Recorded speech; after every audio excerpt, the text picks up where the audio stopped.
I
know Riro from Star Project Resonation.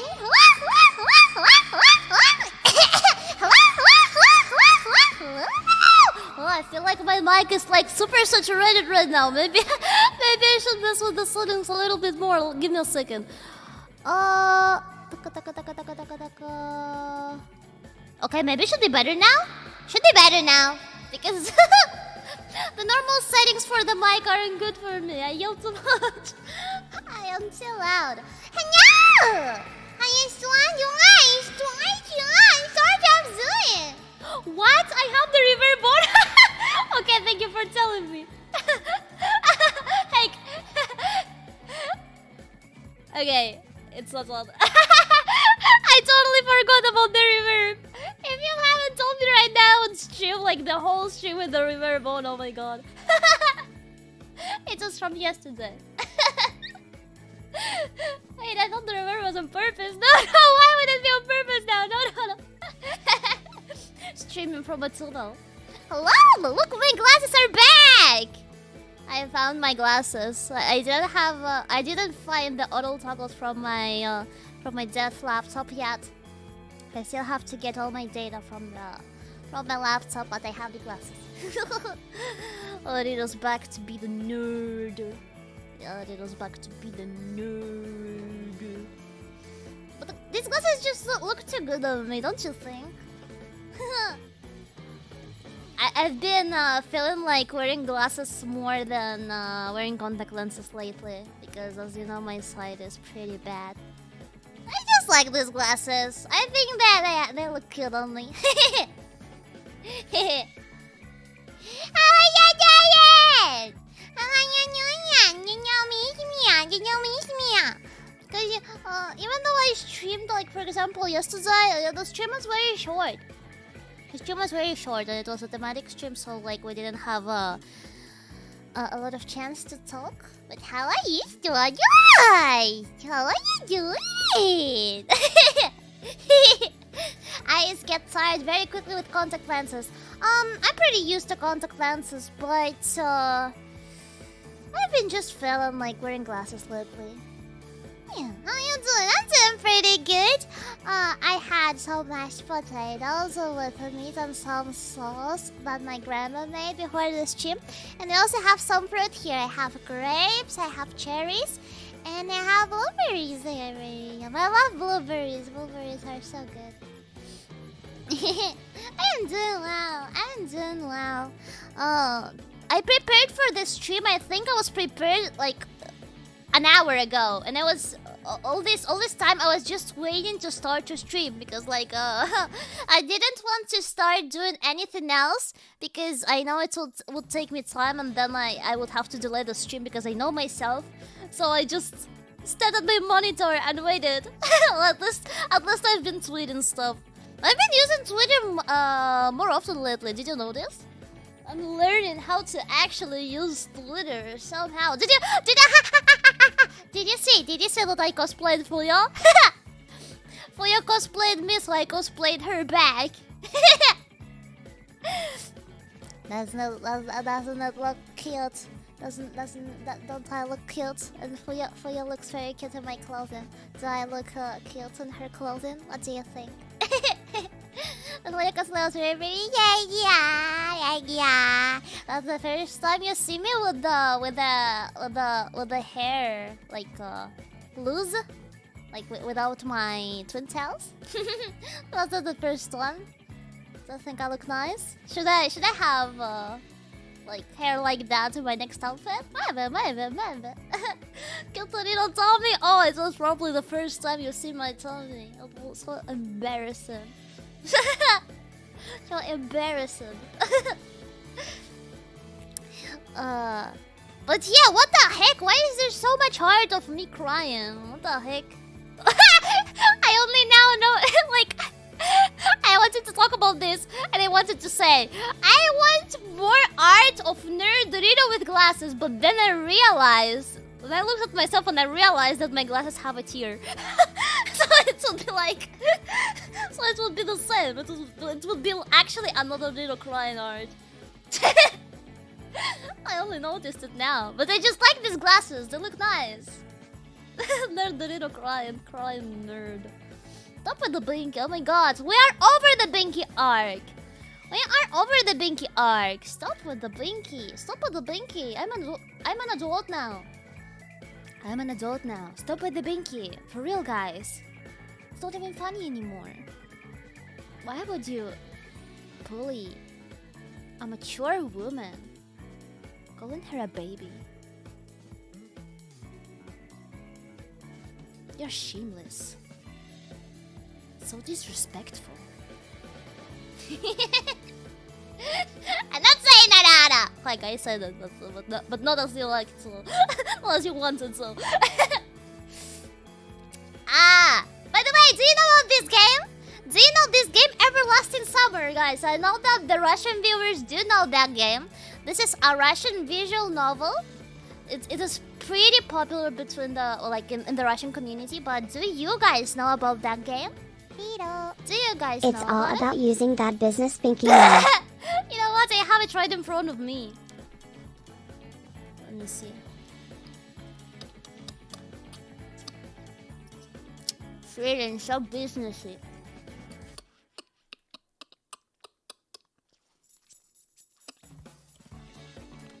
I'm just mouth fidgeting. So yeah, about this game. I played it actually. But I played it so long ago. It was many years ago. Yeah, maybe like when they just released it probably. So I don't really remember a lot of stuff from there. And when I played it in Russian. Yeah, I played it in Russian. So this is my first time playing it with the English translation. And I was suggested to voice act the characters. Like, I wanted to mention it now that I was doing my deep voice.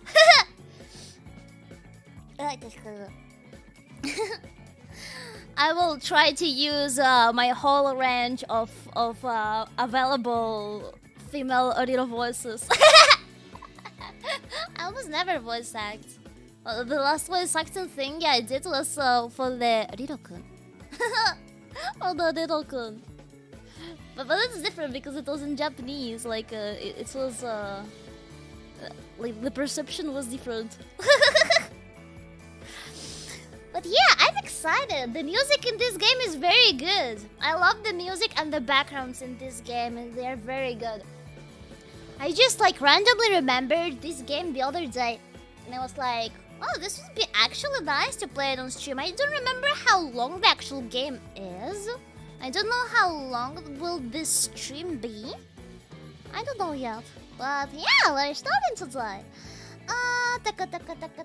So, let's go. Let's go.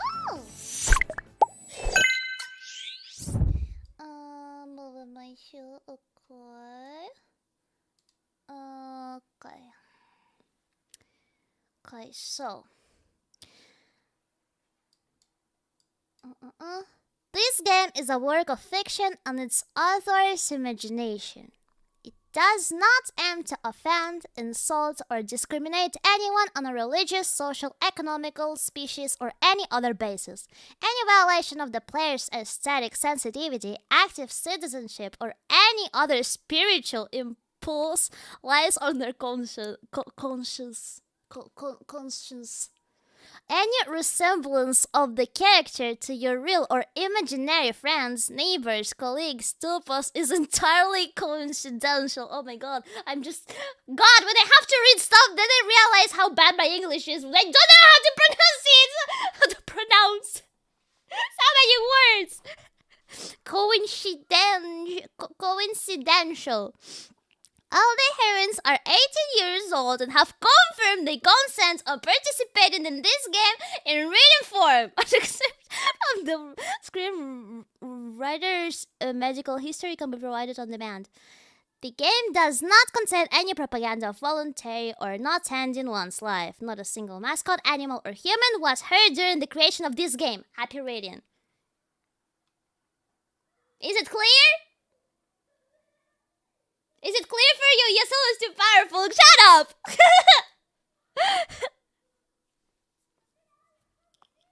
There we go.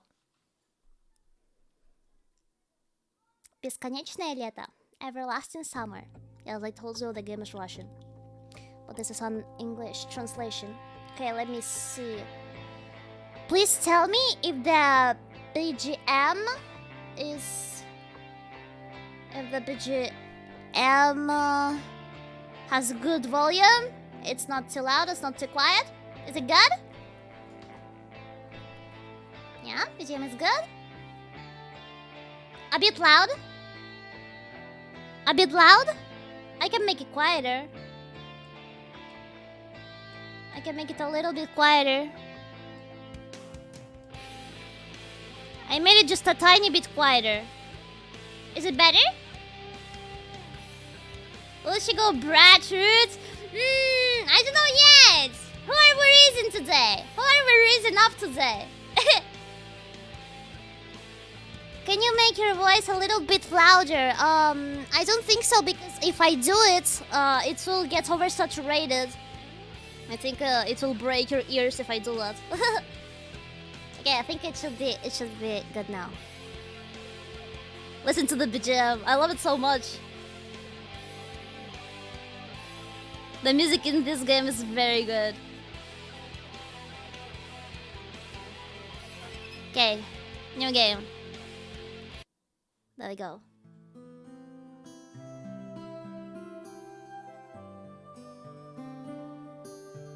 I was having that dream once again. That dream. Same thing every night. But it's all forgotten in the morning as usual. Maybe it's for the best. Only a glimpse of memory will remain, of gates half opened as if inviting me somewhere, with two frozen stone pioneers standing close by. And also that strange girl, who keeps asking me,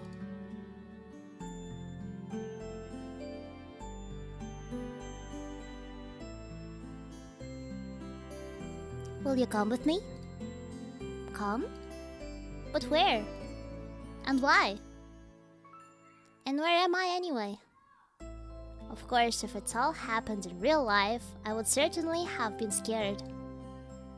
Well, what else would one expect to feel? But this is just a dream. The same one I see every night. There must be a reason. You don't have to know where or why to realize something is really happening. Something desperately seeking my attention. Since everything that surrounds me here is real. As real as things in my own flat. I could open the gate, hear the hinges creak, brush the crumbling rust away with my hand, inhale the fresh cool air and shiver from the cold. Hello new viewers! We're just starting this game. We're starting Everlasting Summer. Do you know that visual novel? We literally just started. It's a Russian visual novel. Like it's situated like in the Soviet times, and it's about a Soviet summer camp with cute girls. We're raising up today. We're raising waifus today. Okay, so there we go. I could, but to do that, I would need to pick myself up, take a step, move my hand. Yeah, he's dreaming right now. The main character is dreaming something. But this is a dream. I understand that, but what of it? What does my understanding change? Because here is just like on the other side of the cracked screen of an old TV, which struggles to fight against static noise and strives to show its audience everything without missing a single detail. But the picture is getting blurry. I must be waking up soon. Maybe I should ask her something. The girl. What's her name? About the stars, for instance. Why the stars, though? I'd rather ask about the gates. Yes, the gates. She would be so surprised. I'll start in reason already.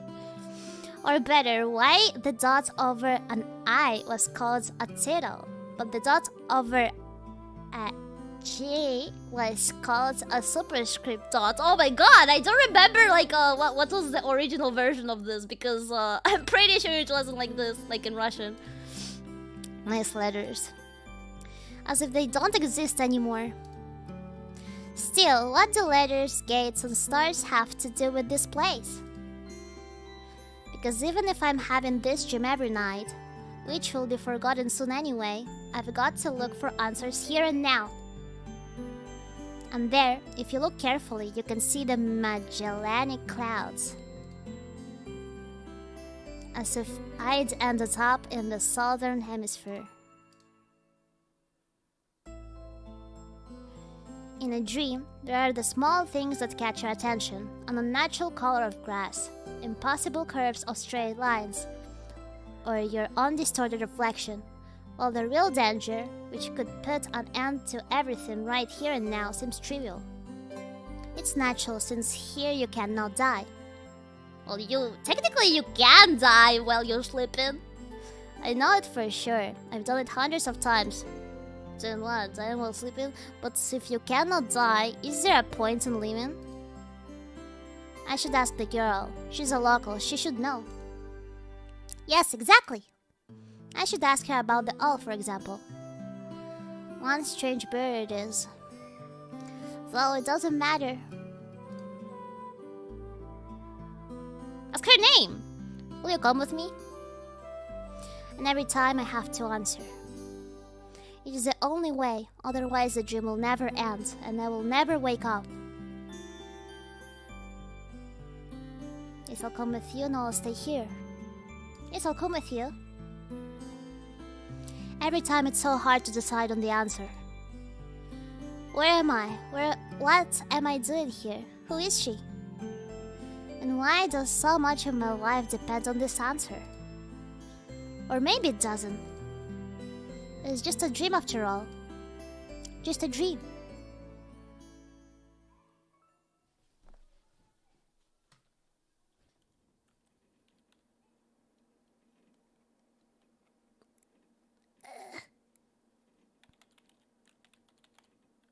That is how I see without glasses. Yeah, exactly. That's how I see my computer without glasses.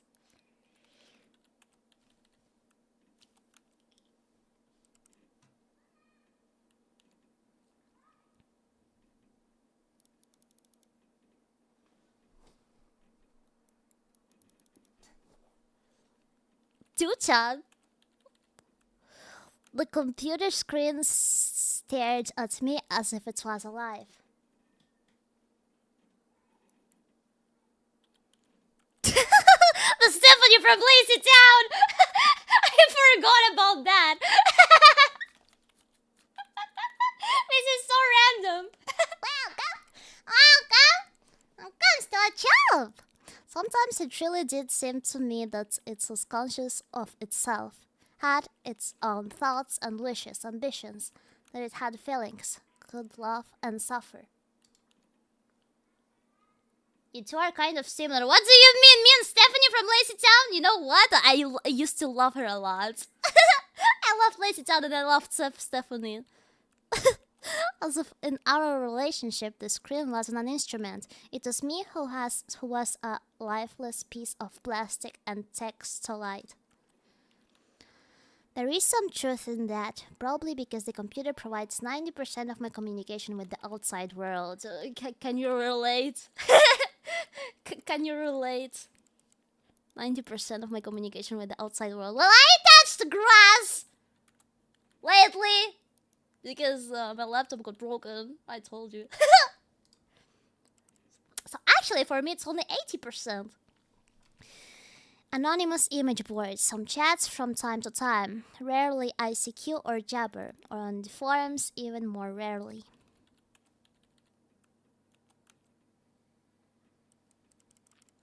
People on the other end of the internet cable simply do not exist. You do not exist! I do not exist! All of them are simply creations of its sick imagination, an error in the source code or a kernel bug, which started living a life on its own, of its own. Meds, I swear I took my meds today. I skipped them 2 days ago though. I forgot. It happened to me again. I'm a little bit silly. If one looked at my existence from the outside, such thoughts would seem crazy. And the psychologist would surely give me a bunch of sophisticated diagnoses and maybe write me a doctor's referral to the loonies bin. Meds.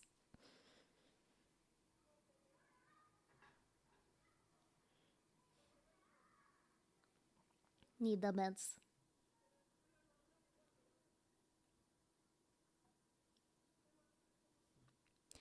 A small apartment with no signs of repair or any semblance of order in it. Oh my god, literally my room.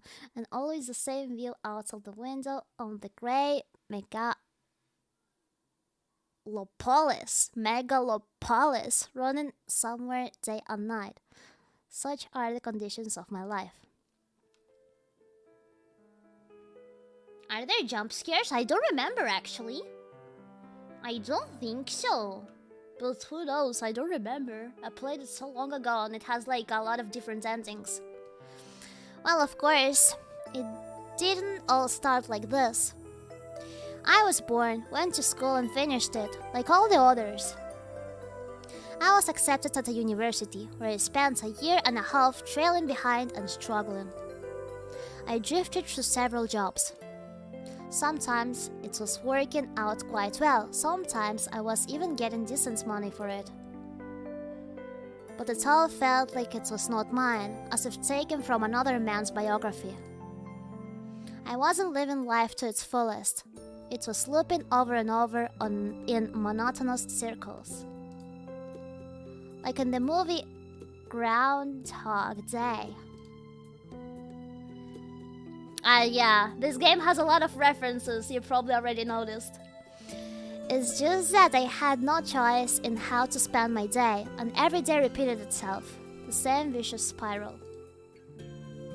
A spiral of emptiness, misery, and despair.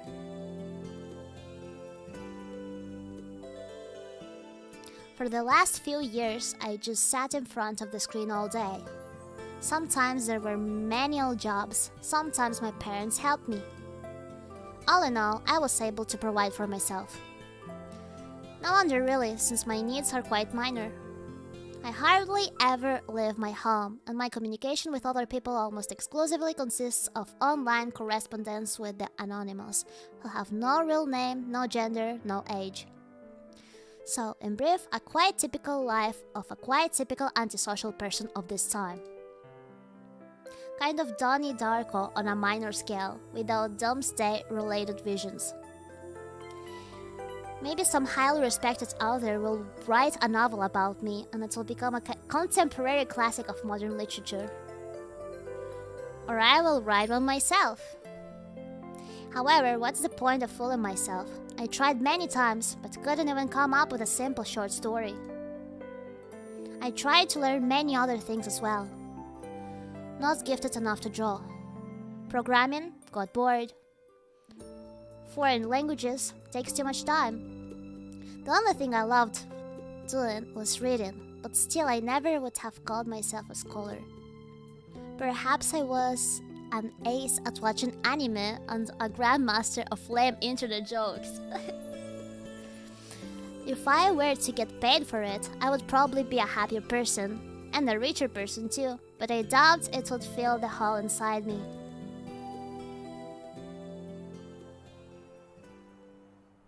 I love the backgrounds in this game. Today was another typical day of a typical failur's typical life. And today is the day when I have to go to my university reunion. Frankly speaking, I really didn't want to. What is the point? The time I spent with them was so short. However, I was persuaded by a friend, my former university mate, and one of the few with whom I kept in touch other than through the internet.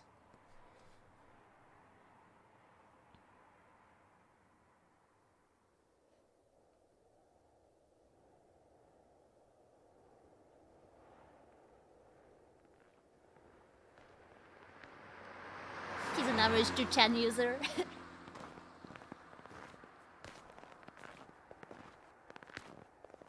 Insert Stephanie picture.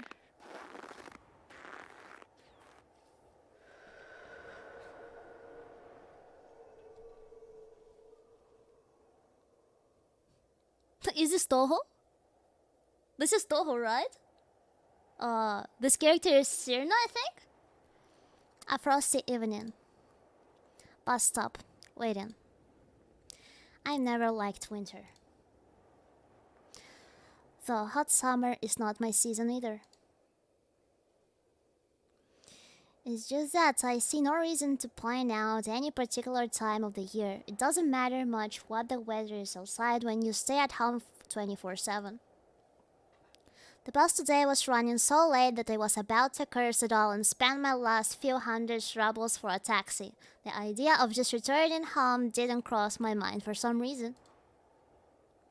As usual, millions of thoughts flew through my mind, but there was not a single useful one to seize on. Such a thought that you could bring into existence, give a shape, turn into an idea, and put into practice. Maybe I could start my own business? But where would I get the money from? Or maybe I could go back to working in an office? No way. Maybe I should try freelancing? But what skills do I have and who would want me after all?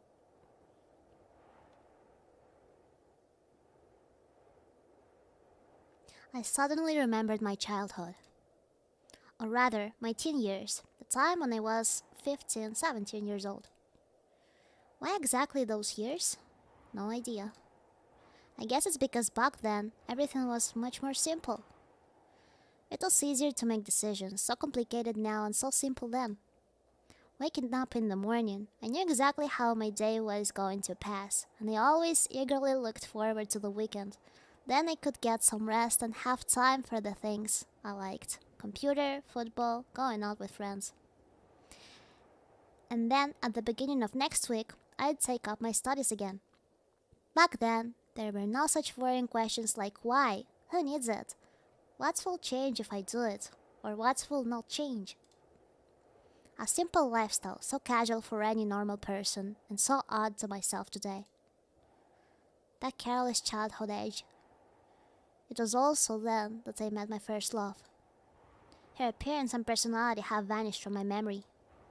Only her name remains, like a brief line from a social network profile, along with the feelings which overwhelmed me when I was with her. Affection, tenderness, the desire to care for her and to protect her. Sadly, it didn't last long. Today, I can hardly imagine something like that happening. I would probably like to meet a girl, but I don't know how to start a conversation, what on earth to discuss, and how to attract her. He doesn't know the reason. Well, I haven't met any suitable girls for a long time. But where could I meet one anyway?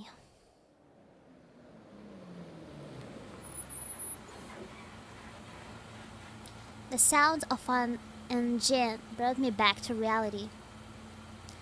A bus pulled over. There was something abnormal about it, I thought. Then again, it doesn't matter.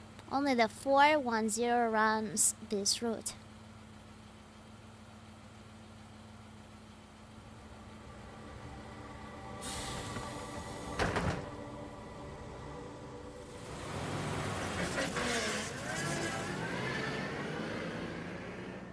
Street lights pass me by. It's as if their cold light sparks inside me, trying to ignite feelings long dead. Or maybe not ignite, just awaken them. Because those feelings, they have been living in me for a long time, slumbering and waking up again. The driver's radio was playing some very familiar tune. Oh, this is indeed familiar for me. I remember this from the game. Yes, I told you I played this like years ago. But I wasn't listening to it. I was watching the cars passing by through the fogged-up window. Because people are always rushing somewhere, chasing something they need, stuck in their own little worlds. Why would they care about mine? They probably have their own serious problems, or maybe they have much easier lives. You can't know for sure, since all people are different. Or are they? Sometimes someone's actions can easily be predicted, but if you try to look inside his soul, you will only see impenetrable darkness. The bus was approaching downtown, and my thoughts were interrupted by the bright city lights. Hundreds of billboards, thousands of cars, millions of people. I watched this slideshow and somehow I got terribly sleepy. Eepee. My eyes closed just for a moment, and then...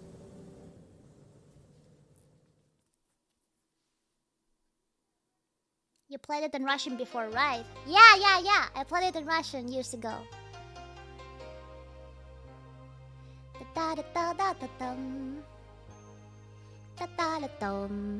I remember this track.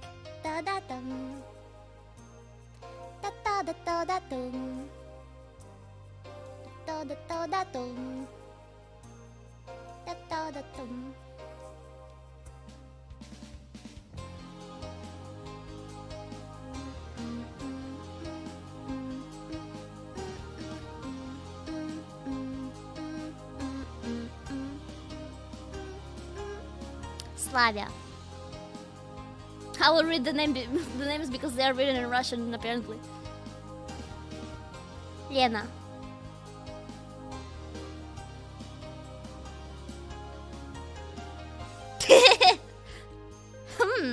Ulyana. We have lollies. Alisa.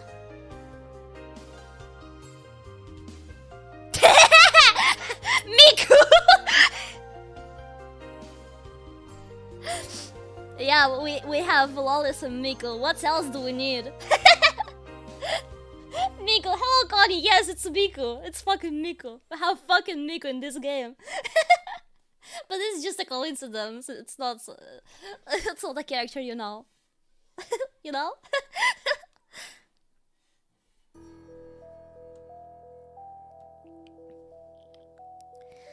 Bright daylight struck my eyes.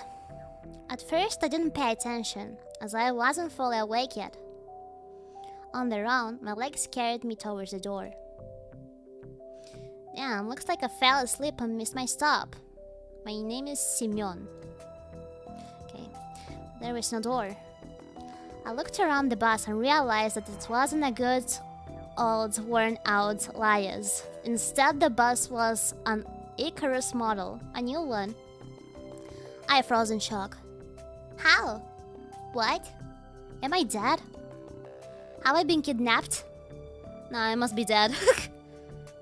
I patted myself down feverishly, slapped myself painfully in the face a few times, banged my forehead on the back of one of the bus seats. He was like, was I kidnapped? And then it was like, no.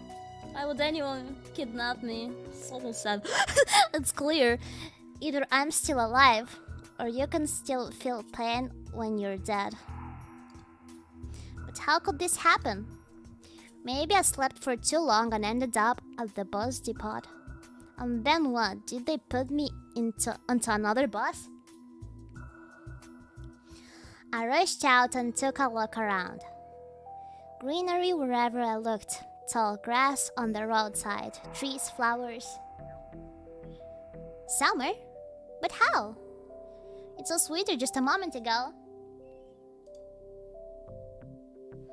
My head was aching unbearably, as if it was going to explode.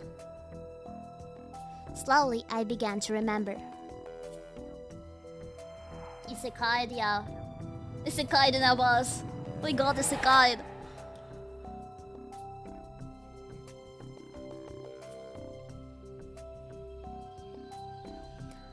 A long road running off into the distance. Forests, plains, fields, lakes, and forests again. I think I was sleeping, but then how can I remember all of it? And then, a gap. Some girl leaning over me. She softly whispered something into my ear.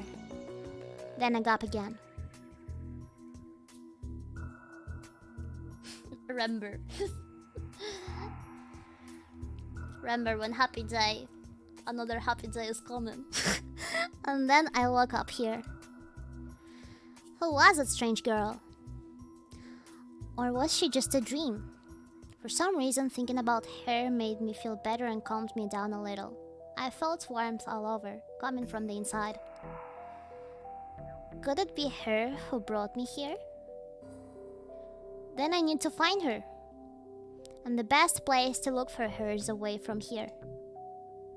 I rushed to the left, then to the right, then stopped, hesitating over where to go. Finally, I ran in the direction from which the bus had probably came.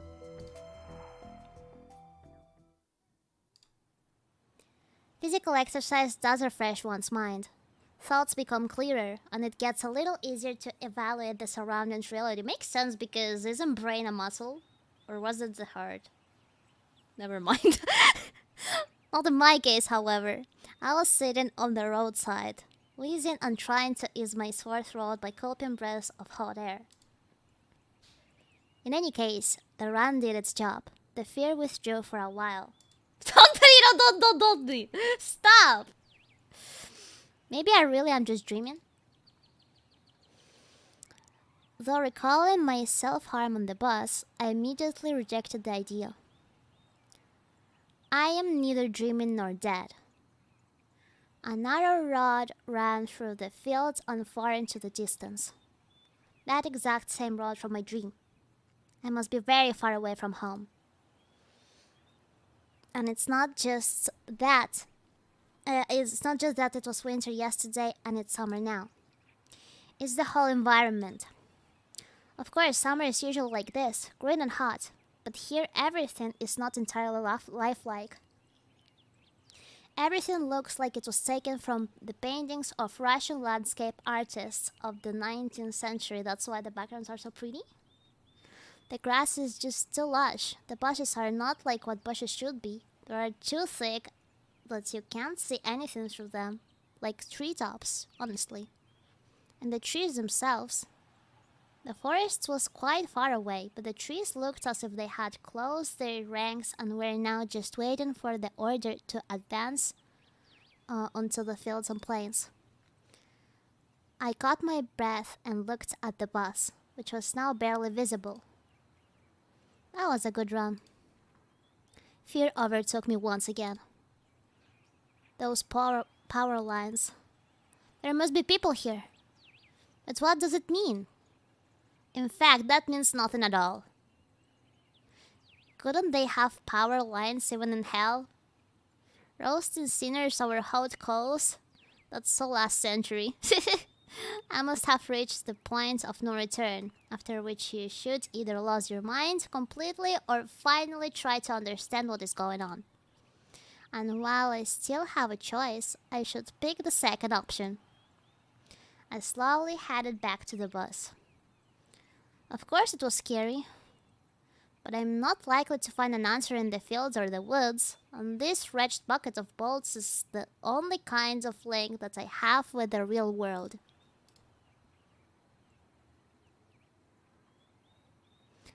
I should carefully scout the area. Savionek. Yeah, Savionek is the name. Outlet. A brick wall and its gates crowned with a Savionek sign. Statues of pioneers standing on either side. And a road sign nearby showing the bus route number 410. My trip's taken a bit too long today, I smirked. A person may start acting inappropriately in extreme situations. Something like that is probably happening to me now. This place didn't look abandoned at all. No rust on the gates, no damage to the walls. Savionek. What could have a name like that? Judging by the pioneer statues, it could be a kid's summer camp. Moreover, it appears to be open. Of course, the simplest explanation, logically speaking, explains nothing at all. The strange girl, the altered bus, Summer, the pioneer camp. Thousands of theories went through my mind instantly. From alien abduction to lethargic sleep, from a hallucination to a time and space shift. None was worse than any other, but there was really no way to pick up a single one. Then it occurred to me, I can try to make a phone call. I took out my cell phone and dialed the first number from my contact list. But instead of signals, strand bars, the screen was showing a thick cross. Alright, there might be no signal in such a remote place. Though I cannot be the only one who came here. Buses don't drive themselves. But they isekai. I examined the bus from all sides to make sure that it wasn't a hallucination. Bits of dirt on the bottom, some rust here and there, faded paint and worn out tires. Now this is definitely a very ordinary Icarus.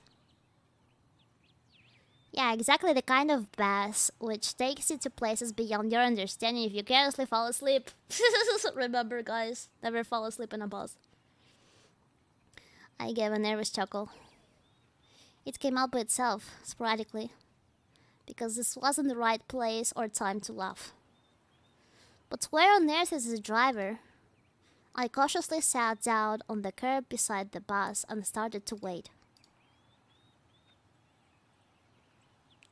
My patience didn't last long. My anxiety seemed to have reached its peak, and I started to go slightly mad.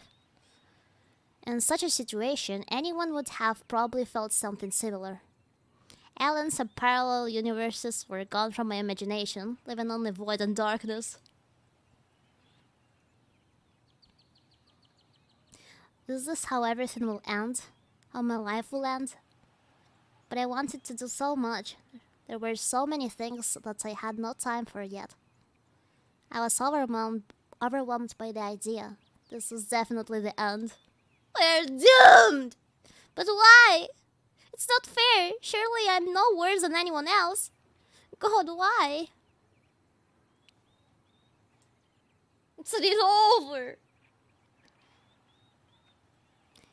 Tears were burning my eyes unbearably. I curled up and started rolling in the grass. Why? What did I do? Why me? I told you I would I would voice act. But my cries were only heard by the speechless statues of the pioneers and a bird on a tree, which immediately flapped its wings and took off, crying out something in its own bird language, as if laughing at the idiot who dared to interrupt its after-dinner nap. I was left breathless from my weeping and just lay quietly, sobbing occasionally.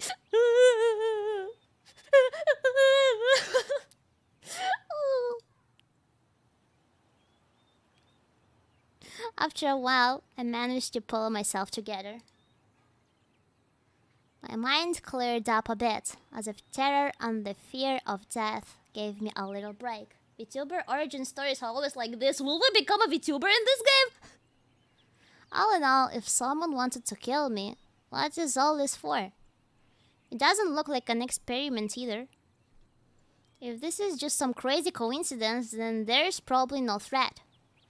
Anyway, for now it seems there's no danger. The panic was soon gone. Of course, the blood was still pounding in my temples, and my hands were still shaking, but at least I could think clearly now. Right now, there's nothing I can really change anyway. So no matter how much I think or how mad I get, it will only make things worse. Until some actual facts appear, there is really no point in making guesses. In any case, I won't learn anything by lounging about here. This camp, if of course it is really a camp, looked like the only place where people could be, so I decided to go there, and hardly had reached the gates when a girl came out from behind them, wearing a pioneer uniform. Oh, hello! My logic didn't let me down this time. Then again, a pioneer uniform in the 21st century. And then again, a girl here. I froze, unable to take a step. It's a female! I felt very much like running away. Ooh, female scary. Running as far away as I could from this place, far from this bus, gates, statues, and females! Far from this bloody bird with its siesta. Just running free like the wind, faster and faster, waving to the planets passing by, winking at the galaxies. Running, becoming a pulsar ray, and turning into vestigial radiation. What the fuck is that? Running to face the unknown. Run no matter where, as long as it's far away from females. Meanwhile, the girl came closer and smiled. I could not help but notice her beauty, even though I was trembling with fear. Human instincts work independent of consciousness, and while only 5% of the brain is responsible for cognitive processes, the remaining 95% are always busy sustaining life, and in particular, ensuring stable functioning of the hormonal system. I desperately wanted to get less complicated and stop thinking informal quotes from encyclopedia, though my thoughts appeared one by one, being stupid, out of place, as if taken from an internal monologue of the hero of some junky softcover crime fiction book.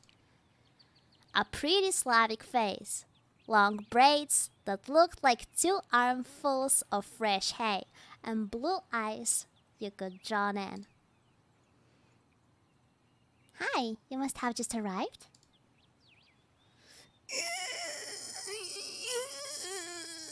Oh yeah, hello there. What's your name? What do I answer? What do I do? What do I do? What do you do, guys? What do you do, guys? Ignore. Ignore this species. Run! Oh my god. Do not reply, okay? This is your answer, chat.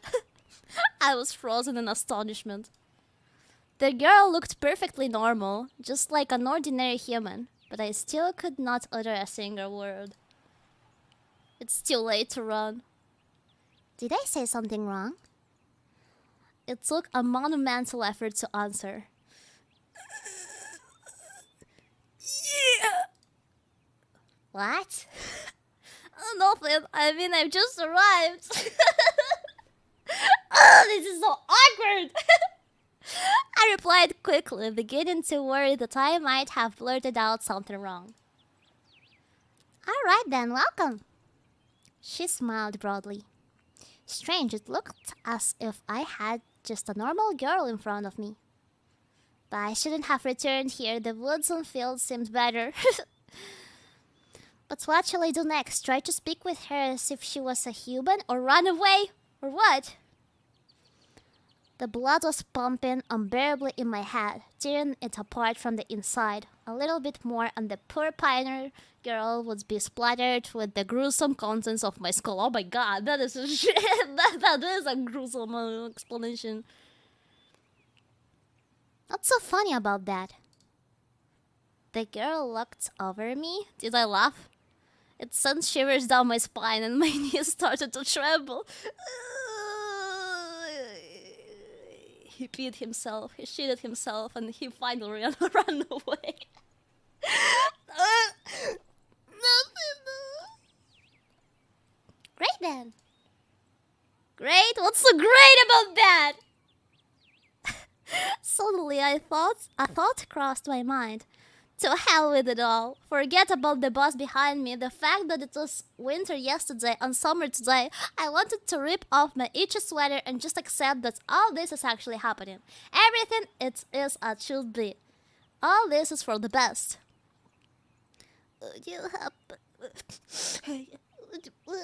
You happen to know. You should go to our camp leader. She'll tell you everything. Look, you go straight ahead to the square, then turn left. You'll see several small cabins. She pointed at the gates as if I knew what was behind them. And you can ask someone where Olga Dmitrievna cabin is. Dmitrievna is a patronymic, a derivative of a person's father's name, in this case Dmitri, put by Russians after the person's first name as a sign of respect or formal address. Yeah, basically like a second last name. I have to meet another woman. Got it? Of course I didn't.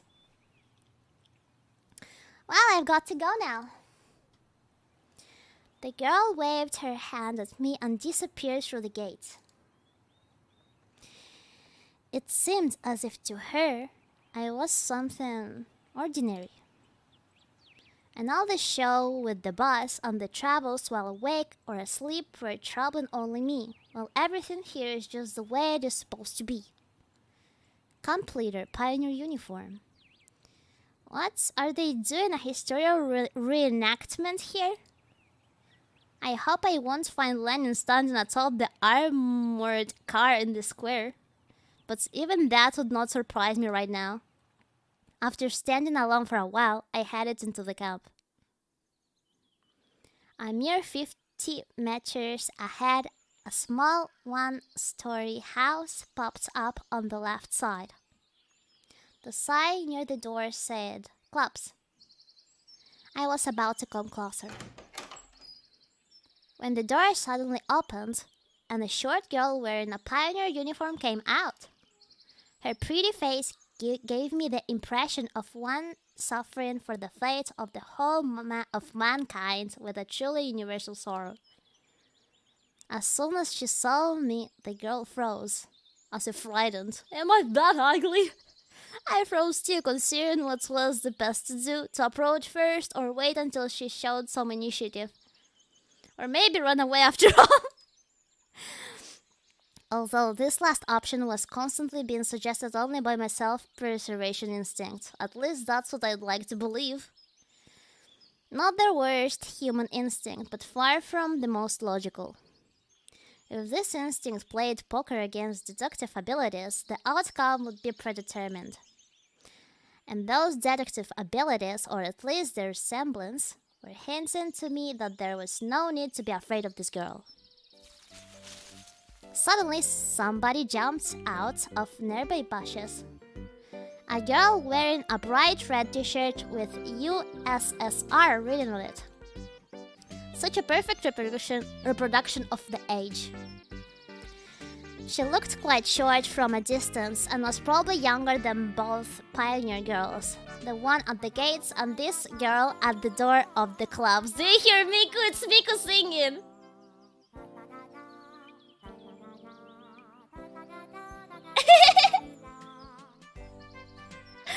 But it's just a coincidence, guys.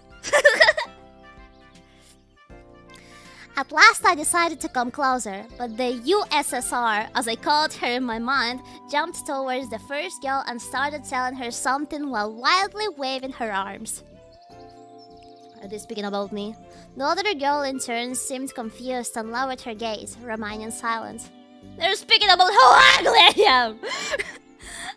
I would have probably continued to observe their amusing dialogue, but the USSR suddenly pulled something out of her pockets and started waving it in front of the first girl's face. A cricket! This something turned out to be a grasshopper. The first girl squealed. She must not be too keen of insects, as she instantly rushed off towards the place where Lenin presumably made his speech about the workers' and peasants' revolution. That is to say, towards the square.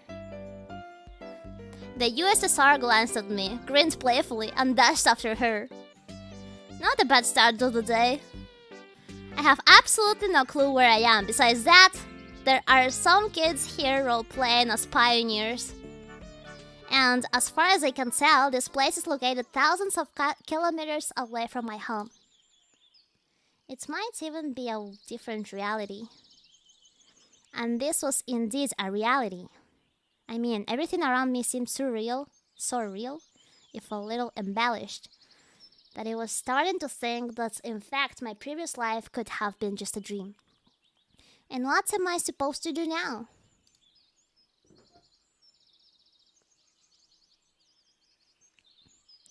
I was picking at the cracked paving stones with my show and staring aimlessly at the club's building.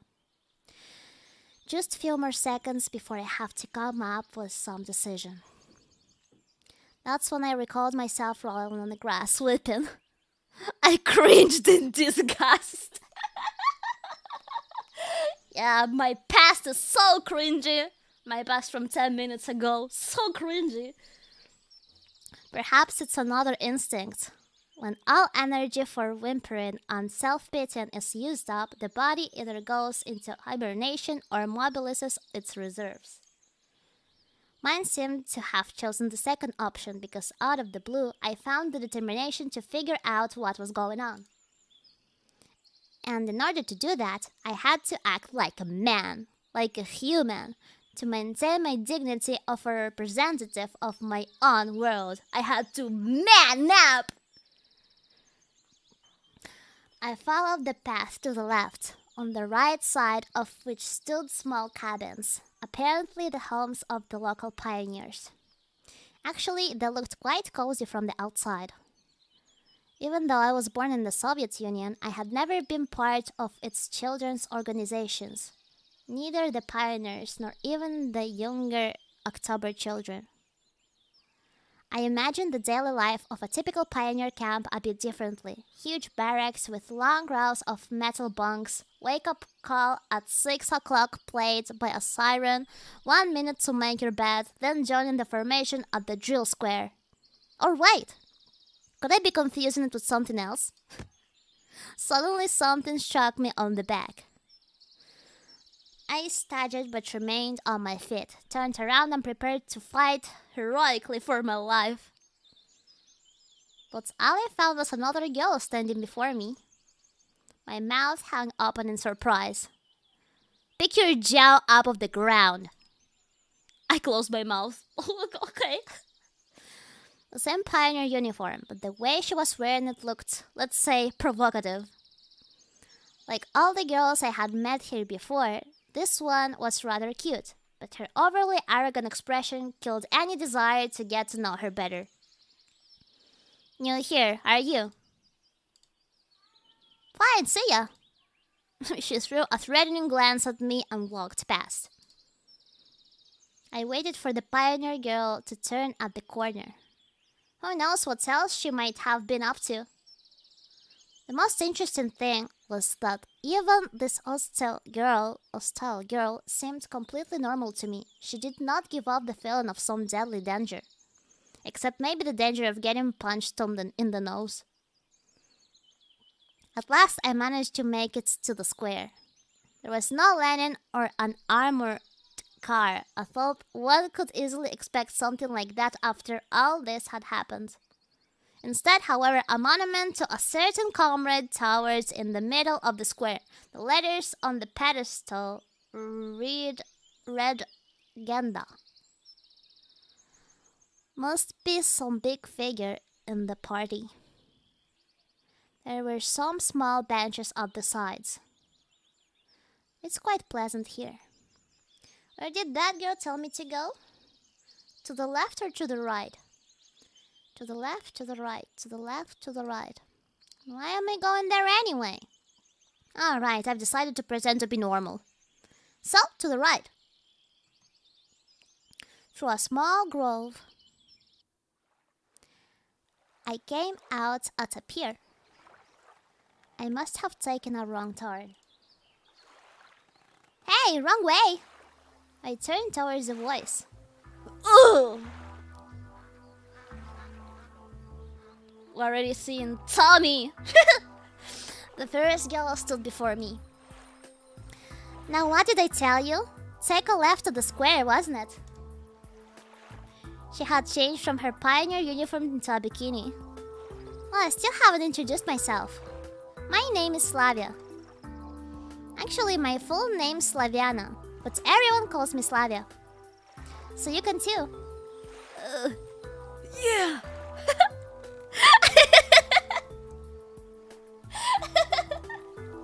I still felt a bit confused, so I could not come up with a more meaningful answers. So what's your name? This man has negative praise. Actual espantaviejas. It felt like she could see right through me. Please, Spanish speakers, explain what espantaviejas is. Yeah, Simeon. Nice to meet you, Simeon. Alright, I'm always down here. Could you wait here a minute? I'm going to change and we'll go to Olga Dmitrievna together. Agreed? Agreed.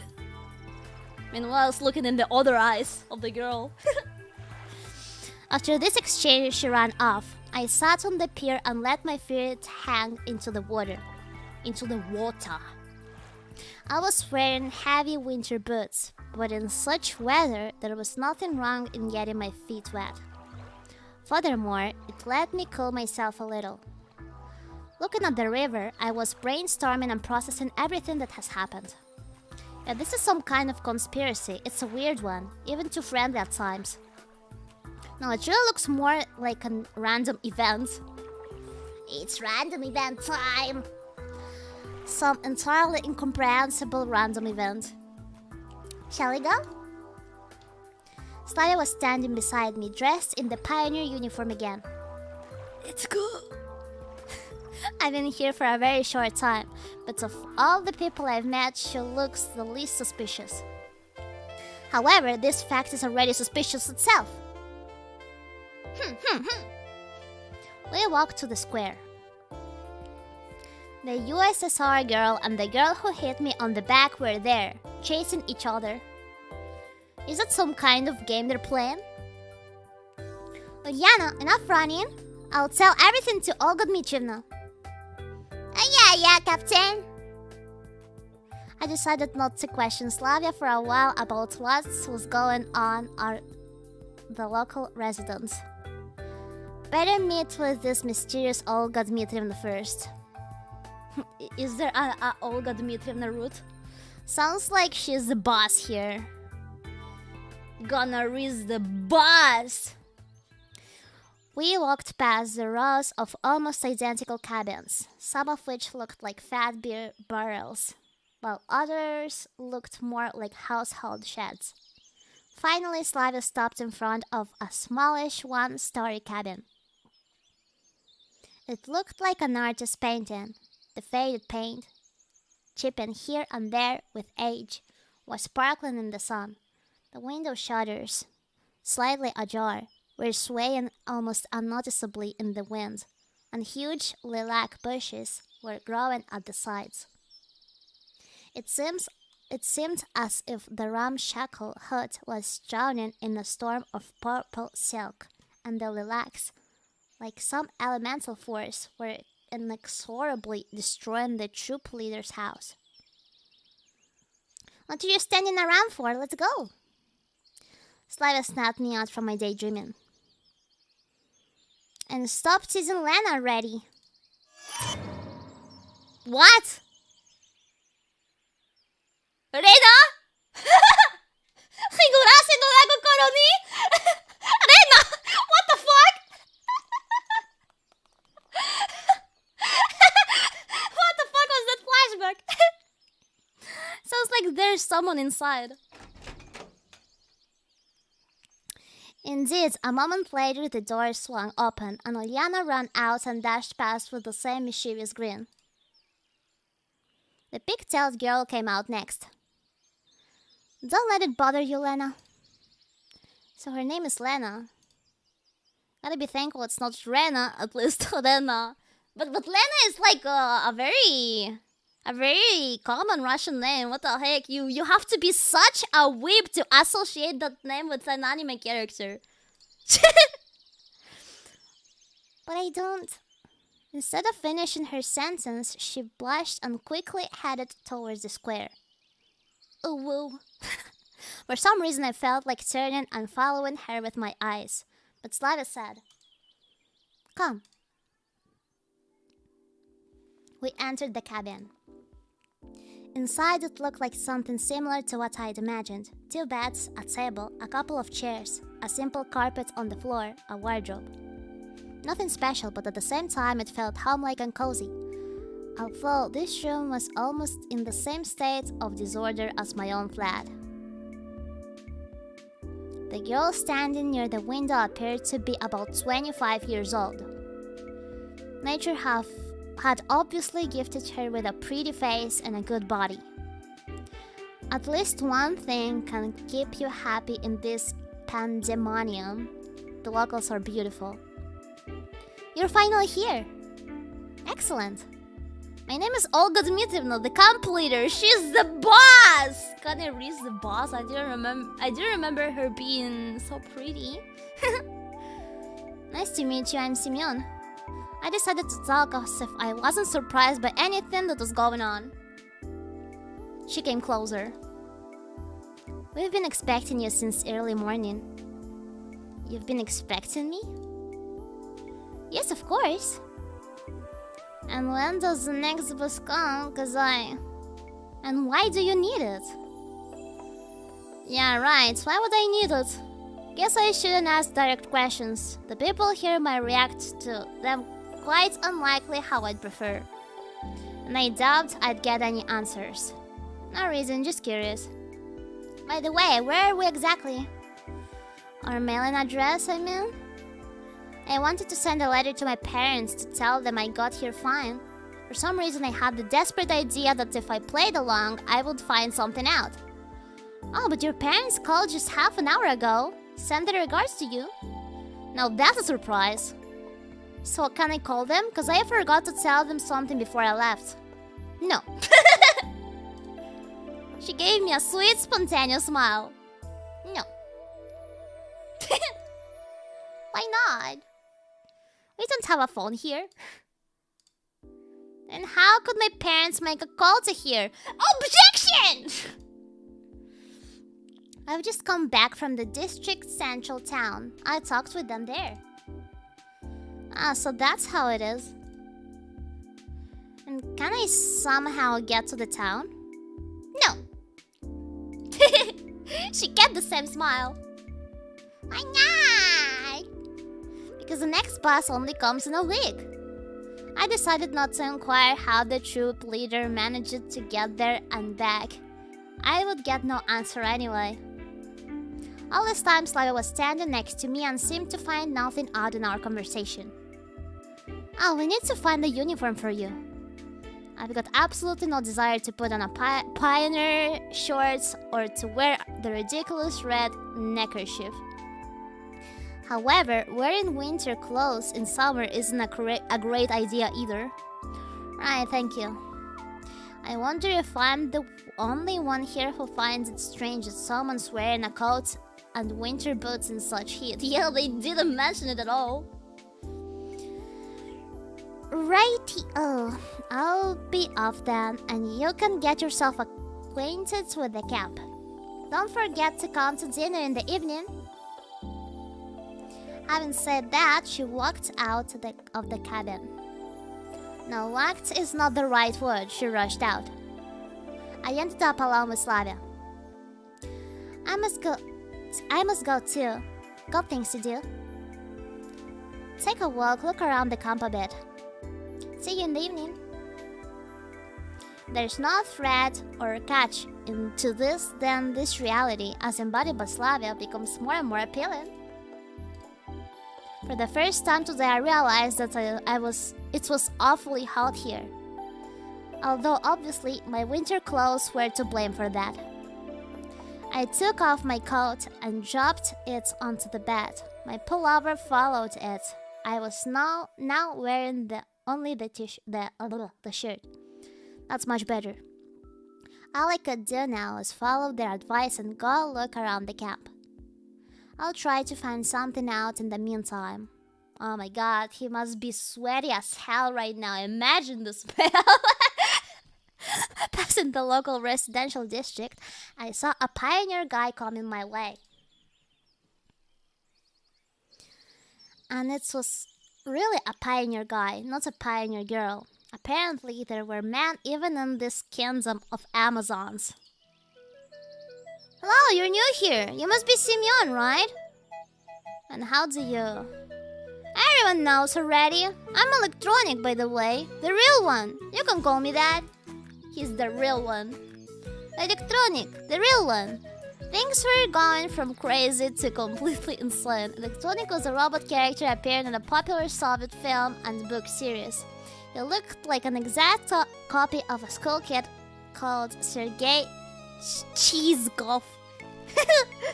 Is that how I pronounce it? Cheese. Alright. Uliana also calls me Cheesy. Cheesy? On toast with mushrooms? Because my last name is Cheezikov. I see. Let me show you around. I accepted his offer as it would have taken much longer to get to know this place alone. Fine, let's go. We ended up at the square again, as if this place was all there is to this camp. Lena was sitting on one of the benches reading some book. Electronic confidently approached her. Hello, Lena. Meet the new guy, Simeon. He started briskly. Hello? Well, you could say we already met in a way. Yes. She looked away from the book for a moment, glanced at me, blushed, and went back to reading, as if not noticing that we were still here. Oh, whoa. Alright, let's go on. I was at first surprised that meeting the girl was reduced to a couple of words, but then I thought that it was better that way. Electronics vigorous activity did not fit well with Lena's shyness. Let's go. Next, we came to a building, which I instantly identified as a canteen. And this here, I know, this is where you consume organic food. Yeah, something like that. Why do you say it like that, weirdo? On the canteen's porch stood the unfriendly girl who hit me on the back earlier. At the sight of her, my joking mood vanished in a blink of an eye. He was like, really, now's not the best time to be pulling this guy's leg, even though he is quite hilarious. First, I need to figure out what's what here, or at least where I am. Here, over there, that's Alisa Dvachevskaya. Be careful around here. The local bully! He spoke in whisper. Don't ever risk calling her Dvacha. She doesn't like that. Dva means till in Russian. The whole nickname sounds exactly like til che in Russian, a reference to the late til ch dot ru anonymous image board. What did you say? What did you call me? She must have heard him. In the blink of an eye, Alyssa jumped down from the porch and dashed towards us. Alright, you'll manage just from here onwards.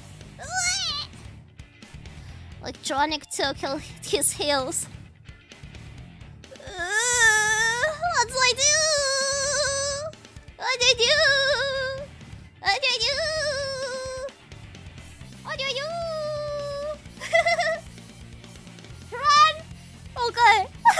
I decided that I had no wish to come across the aggressive Alyssa girl again and darted after electronic. Ran into the square, I lost sight of him. But Dvachevskaya wasn't chasing me either. However, I really should not risk calling her that, even in my mind. After catching my breath, I wondered why I had reacted like that. Alright, she's a girl, an aggressive one. But why run away? Stardust, you told me to run away! Failing to find a good answer, I sat down on a bench and stared at the monument to Genda. Looks like I'll have to kill time alone, waiting for dinner. I decided to go east, at least in the direction where east would be in my world. How does he know that? How can you tell where is east and where is north and where is, Soon after, I found myself near the football pitch. A game was in full swing there. I guess watching it for a bit wouldn't do any harm. In my childhood and teen years, I was not a bad player myself and even thought of going professional, but a few injuries in a row killed my desire to risk my health for the sake of uncertain chance in the game. Kids of different ages were running around the pitch. I could see a boy of about 10 and a girl of about 14 years old. A girl. Hey, that's Uliana. Alright, so she plays football. What's so surprising? She seems a restless one after all. It's the USSR girl. I was standing quite far from the pitch, but she still noticed me. Hey, you! Uliana shouted. Wanna play? I didn't know how to answer. On the one hand, running around for 10 minutes is no big deal. On the other hand, any wrong move in my situation could be my final one. But in any case, my attire wasn't suitable for this weather. If I played in winter boots and warm jeans, I would sweat like a pig. You're already sweating like a pig! You stink! And playing barefoot and without jeans would be simply unethical. Maybe another time, alright? I shouted in response, turned around and walked back. I was followed by Uliana's screams about my pants or about me being a pansy or something like that.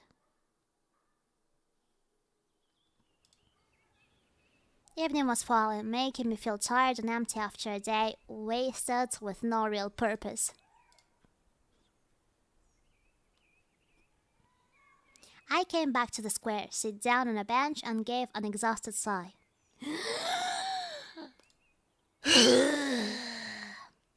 I'd better sit here and wait for dinner. Oh, give me a second. Let me check one thing real quick.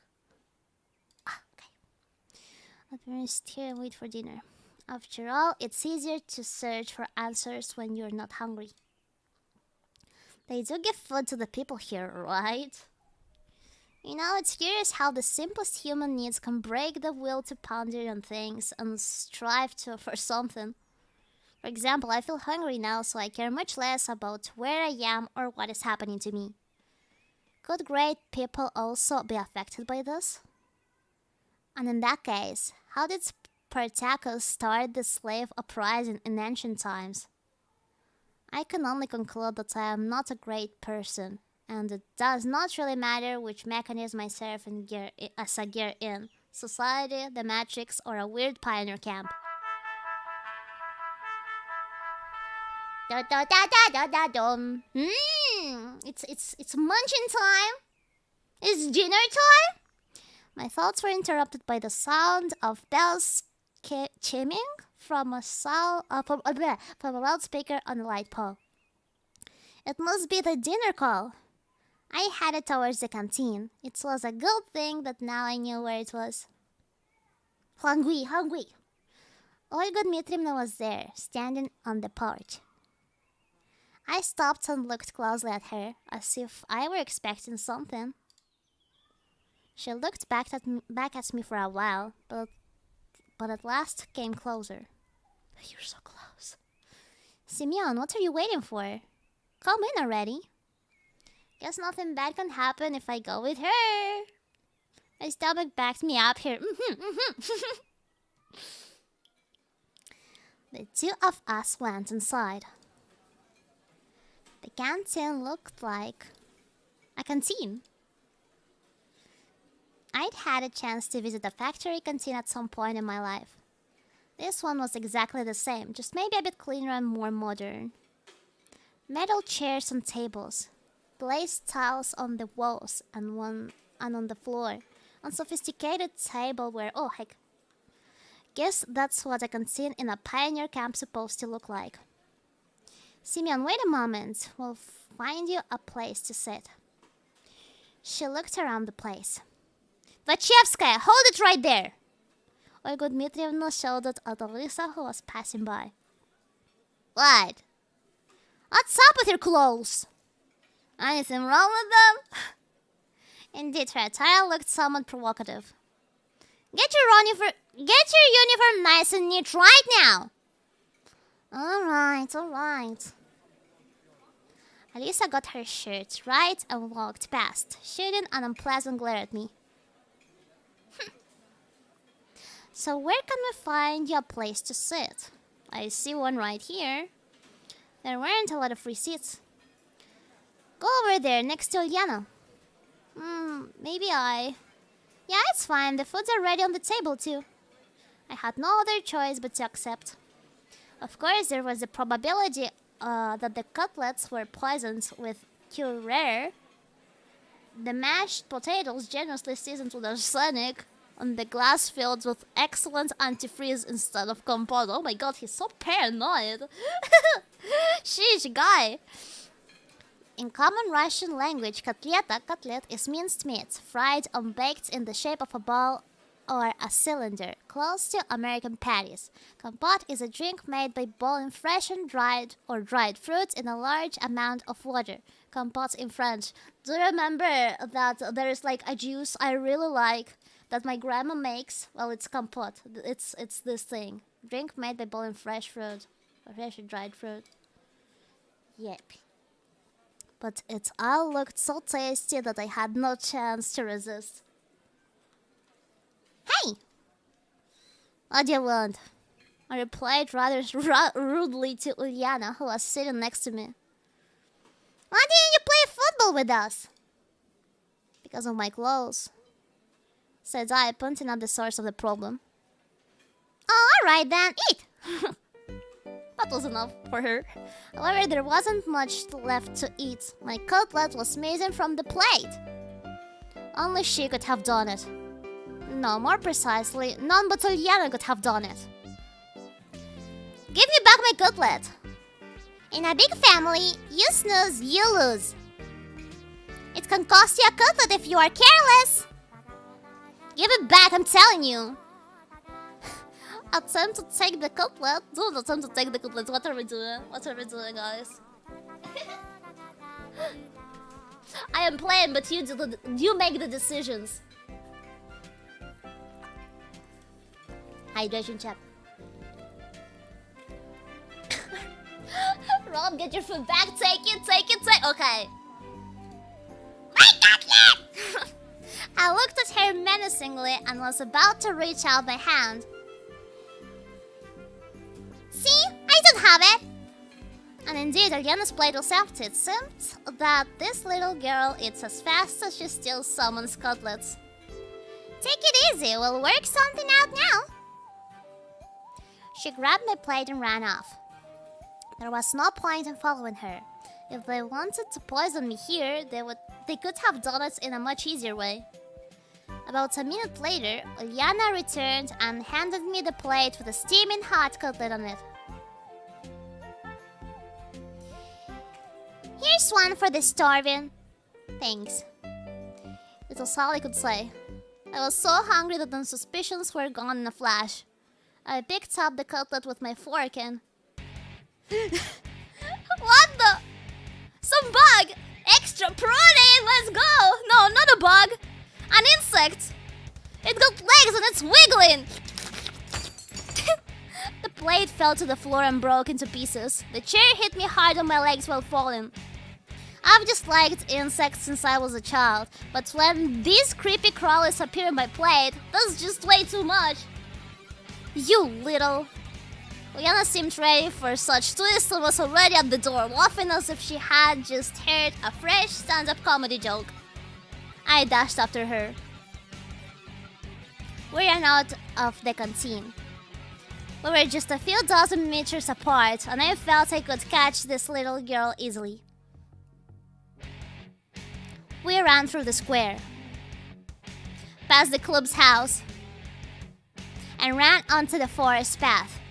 I started to gasp for breath. I should have quit smoking, I guess. Uliana passed out of sight on the next turn. It can't be true that she managed to get away from me. It simply can't. I refuse to accept it. I stopped and tried to catch my breath again. Night was falling. Looks like I'm lost. It's a bad idea to stay in the woods at night. Better get back to the camp, but in the end he didn't eat anything. However, I had absolutely no clue which way to go. I'll gotta choose at random.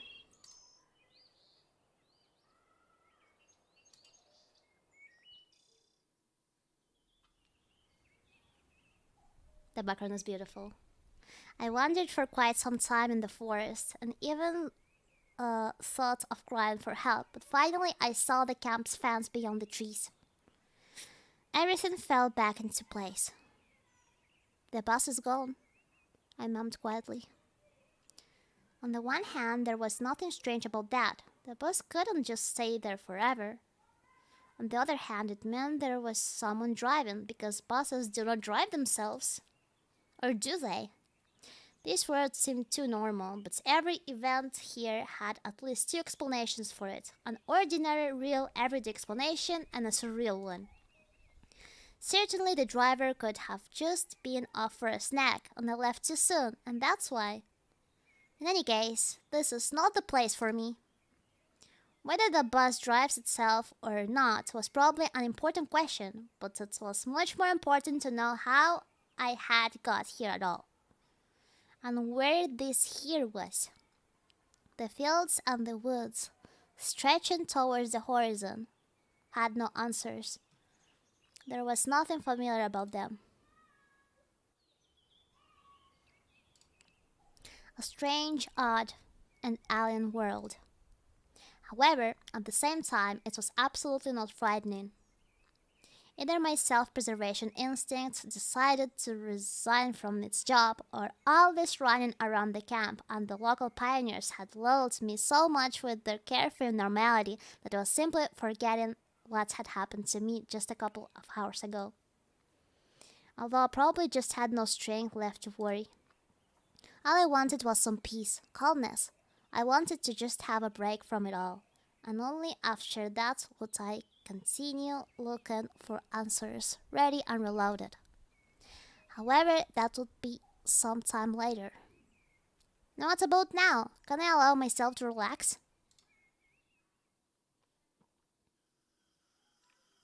It got completely dark, and in any case, it was better to spend the night in the camp. I was about to head back when someone came up silently from behind. Hello, what are you doing here so late? It was Slavia standing before me. I was so surprised that I jumped. So, you didn't catch Ilyana, did you? She smiled. I nodded disappointedly aside it. No wonder. No one ever has. Yeah, she's a real rocket girl. She could have found a better use for her energy than looking for adventures. You must be hungry. You didn't manage to have dinner after all. Hungry noises. Indeed, I had completely forgot about my hunger. But after these words of hers, my stomach drew attention to itself by giving a traitorous rumble. Slavia smiled. Let's go then. What, is the canteen still open? It's alright, I have the keys. The keys? Yes, I have the keys to all the facilities in this camp. How come? Well, I'm something like the camp leader's aide here. ID? Aide? I see. Well, let's go. It was an offer you can't refuse. When we reached the square, Slavia stopped in her tracks. Excuse me, should I warn my roommate that I'll be late? I should warn my roommate that I'll be late. She's so punctual herself that she'll be worried otherwise. You go in the canteen, and I'll come in a minute, alright? Alright. I really did not expect to find somebody aside from myself there at such a late hour. And that somebody was apparently trying hopelessly to open the door. Without any secret thoughts, I walked up onto the porch. The lockpicker turned out to be Alisa. I should have probably kept off and waited. She looked at me intensely for a while, then said, Don't you stand there, give me a hand or something. Meaning? Help me open the door. Why? 'Cause I want some buns and kefir. Dinner wasn't big enough. Is it really a good idea? Aren't you hungry yourself, huh? Oriana didn't let you have a normal dinner, did she? She smiled sarcastically. It's true, she didn't. It's fine, Slavia will come now and...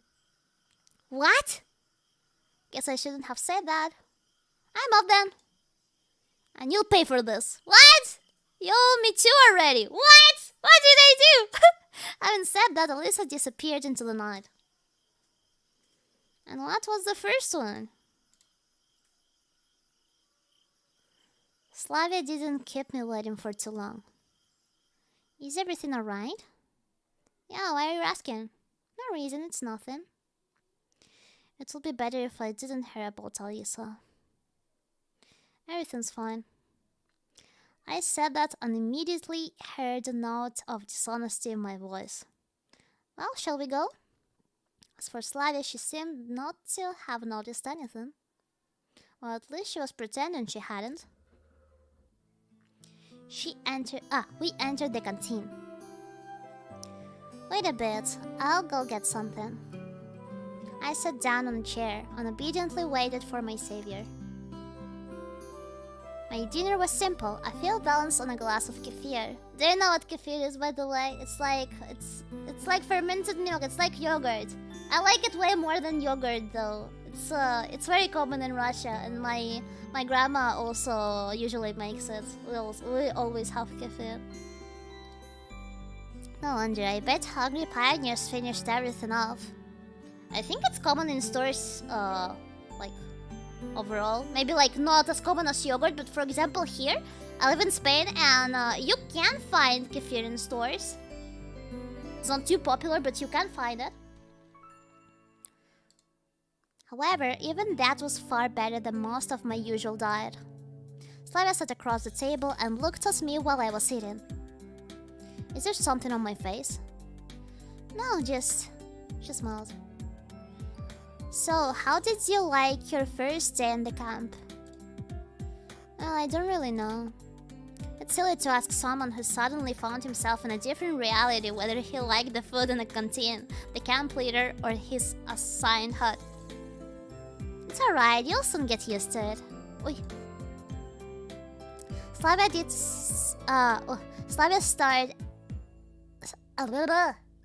Slavia stared out the window dreamily. Frankly speaking, I have no desire to get used to such things. But as for her, she doesn't know. Or at least she wants me to think that she doesn't. Well, all in all, it's nice here. Had to somehow break the awkward silence. Do you think so? She asked without any interest. Yeah, this place is so... I wanted to say retro, but I managed to hold that back. After all, it was retro for me, but what about them? It might be the only kind of life they knew. The term life was applicable here at all. So how? She watched me closely, as if something important depended on my answer. Well, I don't know. Lovely. Yeah, it's lovely here. Vintage! I guess you're right. She smiled again. It's very good that you think so. Why? Well, not everybody likes it here. And what about you? Me? Yes. I love it here. It's great. Then you don't need to worry about what other people think. Well, I don't really worry. Slavia laughed. This conversation seemed to be leading me far astray from where I wanted to get to. And you're worried yourself. Really? Why do you say so? Well, when someone is chewing so intensely... I'm sorry. It's okay. I couldn't bring myself to be more cautious around this girl. But why her in particular? Why not any other local inhabitant? Every one of them looked completely normal to me. Precisely normal, so normal it sends chills down my spine and into my marrow. Normal, not like neighbor with a power drill in one hand and a subwoofer in the other. What does that even mean? Not like a passenger you can often meet in a subway or on public transport. Not like a co-worker at the next table or in an open plan office. And not even like a friend who only differs from other humans in his constant insistence. All of them looked normal, as I would expect them to be, with their own downsides, but without any superpowers. And Slavia was also cute? I glanced at her stealthily, not knowing what to say. I'm sorry, I wanted to show you the camp, but was run off my feet. I didn't miss anything while on my own, I guess. Are you sure you haven't missed anything at all? She smiled so brightly that I had to drop my eyes in confusion. Well, how would I know? It's my first day here.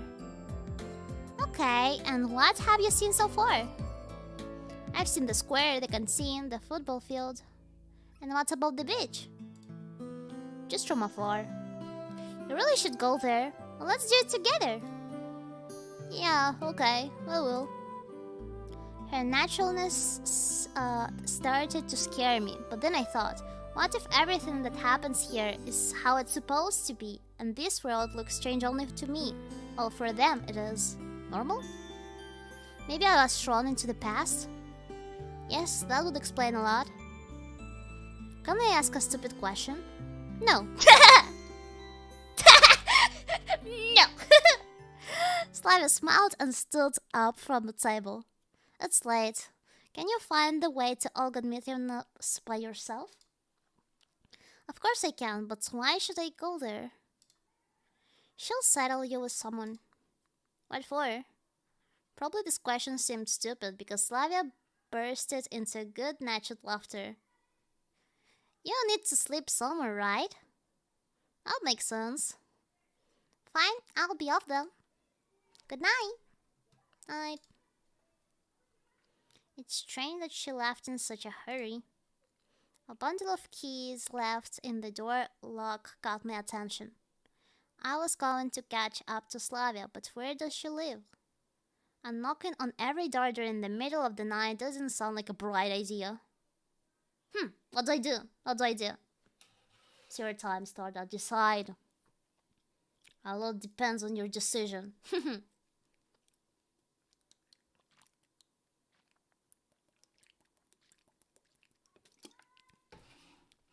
Take? Okay. I'd better take them. I'll give them back tomorrow because who knows what happens here at night. Such thoughts gave me chills. It's me who needs to be careful here in the first place. The night, so dark, wasn't silent at all.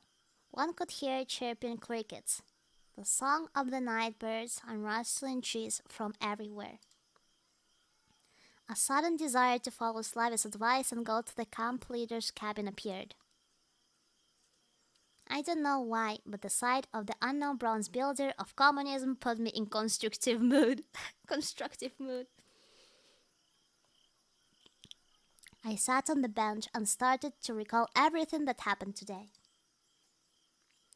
That was all my constructive mood my mood could offer. Here was much brighter than near the canteen, and 30 pioneers were running by, so this place didn't seem scary at all. Bus, summer camp, girls. I was so tired from everything new and strange that I could not come up with a single explanation for what's going on. I heard a barely noticeable rustle nearby. I shivered and looked in that direction. A girl, reading a book. Lena. I decided to move closer and talk. She was the only new person I had met here without exchanging even a few words. Hi, what are you reading? And I was so surprised that she even jumped. Oh, whoa! Sorry, I didn't mean to scare you. Whoa. Never mind. Oh, whoa. She blushed and stared at the book again. So what are you reading? On the cover was written, Gone with the Wind. What do I do? What do I do? What do I do? What do I do? What do I do?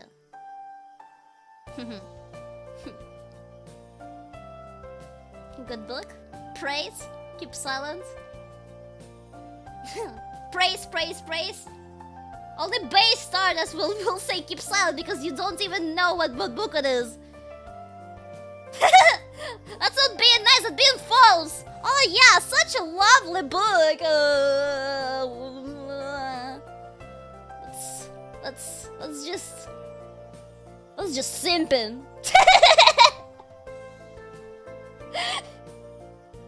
What do I do?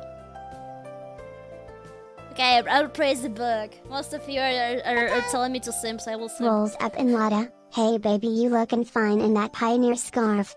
Wanna come back to my Stalinka? My 12 roommates are all out, so it's just us. 12 roommates! You hear the alerts, right? Just to be sure. The 12 roommates. I mean, yeah. That pioneer scarf and that book, how was it called again? Pretty amazing book. Praise the book. A good book. Thanks. Honestly speaking, I haven't read it, but I think that such literature suits her very well. You don't even know her! The fuck are you talking about? Lena didn't seem to be interested in continuing the conversation. Makes sense. Well, if I'm bothering you. No. She answered while still looking at the book. Can I sit beside you for a while? Why? Really, why? Okay, bye-bye! Maybe just because I was very tired and having company is better than being alone. And maybe I wanted to try to find something out from her. I carefully examined Lena.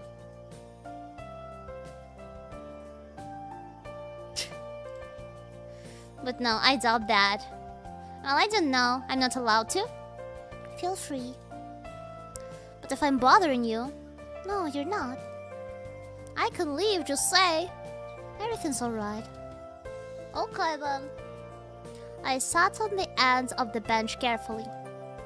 After such intense talk, staying here was the last thing I wanted, but it wouldn't be nice to just stand up and leave. That didn't really go well, huh? Lena hasn't answered anything. It seems I made a fool out of myself. Help. I bet if Uliana was here, she'd have a good laugh at me. She's a little bit weird. Yeah, this is so fucking awkward. Do you enjoy being here?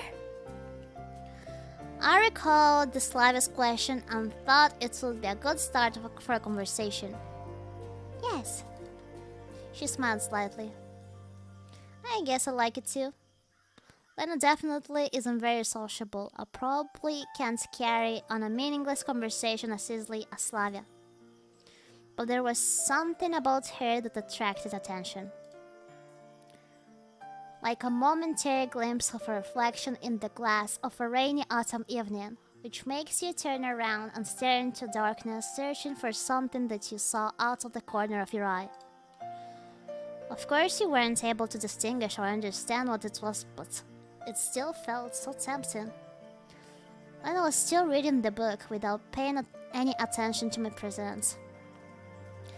And I had no intention of asking her anything about this camp or this world in general.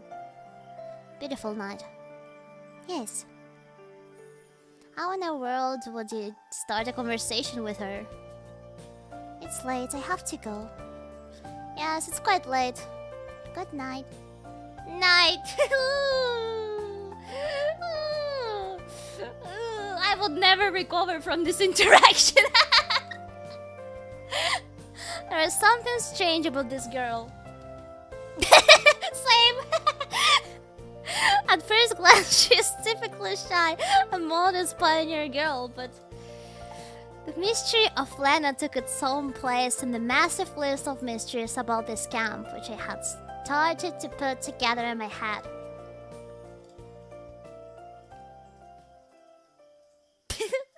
I mean, the girl seemed normal. Let me see the weird one. I am the weirdo. A lazy evening. There's nothing like a good time with nothing to do. I headed towards Olga Dmitrievna's cabin. Am I sleeping with her tonight? The milk fruit. Let's go. The light in the house was on. Hello there. Hello, Simeon. You're quite late. Yeah. I went for a walk to look around the camp. Alright. You'll be sleeping here.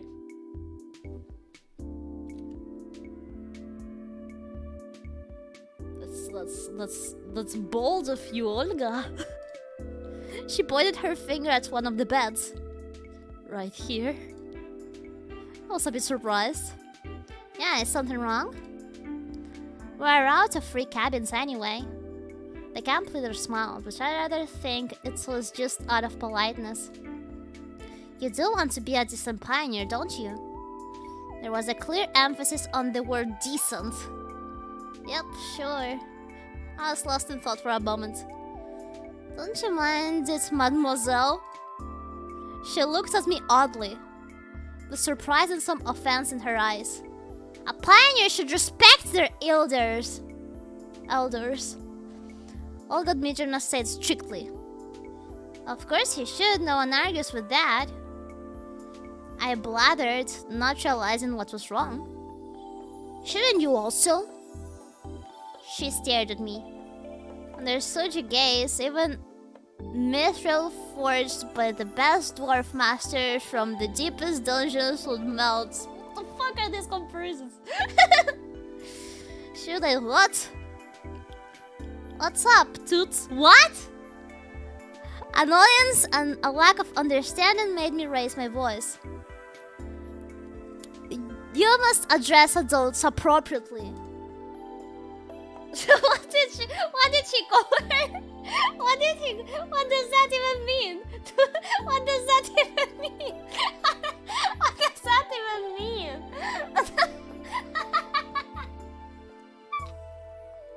What does that even...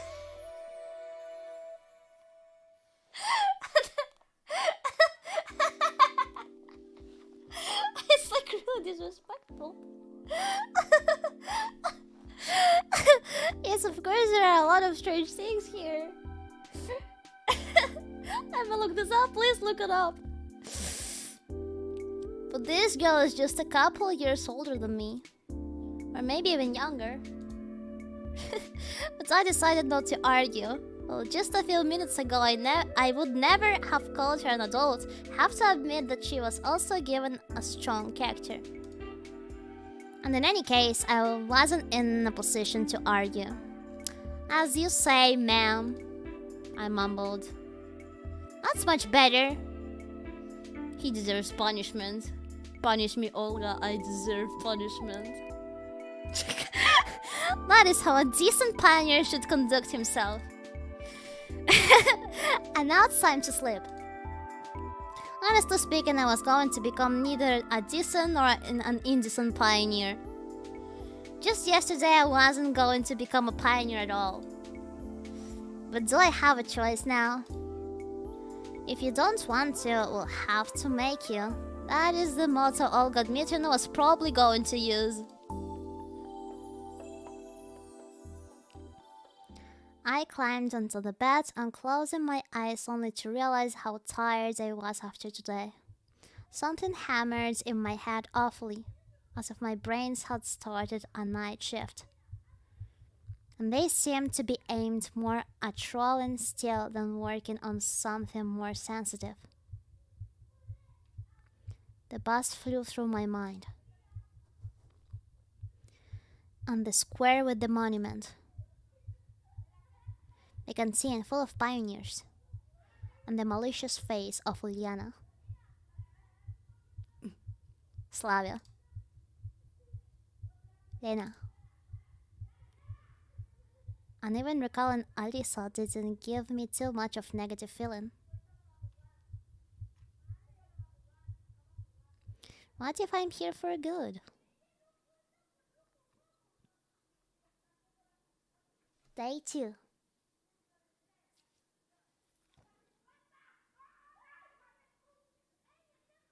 Children screaming BGM. It's part of the game, I promise. It's not. I was having a dream. It seemed like I was in some kind of vacuum, with nothing but nothing around me. But not only around, I was the only creature in the universe. As if the universe had returned to a state of singularity right before the Big Bang. And something was just about to happen. Suddenly I heard a voice. I could not make out the words, but it sounded familiar. The voice was whispering something gently, as if soothing me. And then I realized. It was the voice of that strange girl from the bus. The girl from the dream. But what is she trying to tell me? Who is she? I woke up. Oh my god, the children so loud! I hate summers! They are always until so late on the park below my house. Oh my god. Bright sunlight struck my eyes. It was almost noon. After stretching lazily on the bed and yawning, I started to recall the previous day. In a few seconds, all its events passed before my eyes. The bus, the camp, the local inhabitants. No, that's just wrong. Not this whole situation, not me being here. It was wrong by default. My attitude towards what was happening was wrong. Because yesterday I fell asleep here just like that. And before that, I chatted nicely with the local pioneers, even managed to crack a few jokes. How could I act like that in such a situation? I should be frightened, startled by every little rustling. Should avoid all contact with the potentially hostile creatures. The paranoid mode strikes again. The last day's events were getting hazy. like I had a hangover. This really feels like the morning after a heavy drinking party. Yesterday's natural, flawless, absolutely normal conduct becomes a nightmare in the morning, a grotesque illustration from the Divine Comedy. Yes, it's just like that, and I can't change the past now. Then again, I had probably assessed the situation and was acting accordingly. I glanced around, trying to figure out whether I had been thrown somewhere else, but Olga Dmitrievna's cabin looked the same as yesterday. Everything seemed to be in its place, except for a pioneer uniform which was hanging from the bed head. I fumbled with it in distrust and tried it on. At least this is better than walking around in winter clothes. Oh my god, at least take a shower, jeez! Wish I could see myself, but I look like a clown. And for that, I needed a mirror. Just a tiny one. Finally found one on the wardrobe door. Holy! He's a hentai protagonist! Oh no!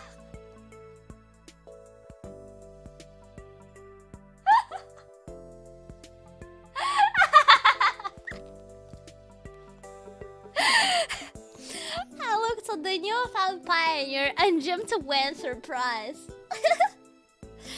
There was some teenager on the other side of the mirror. He resembled me, but it wasn't me. Where did the weak stubble go? Where were the bags under my eyes, the sludge, the deathly fatigue on my face? It seemed that I had not been thrown back in time or into a parallel reality, but instead had simply changed bodies with someone else. Right, that's real simple.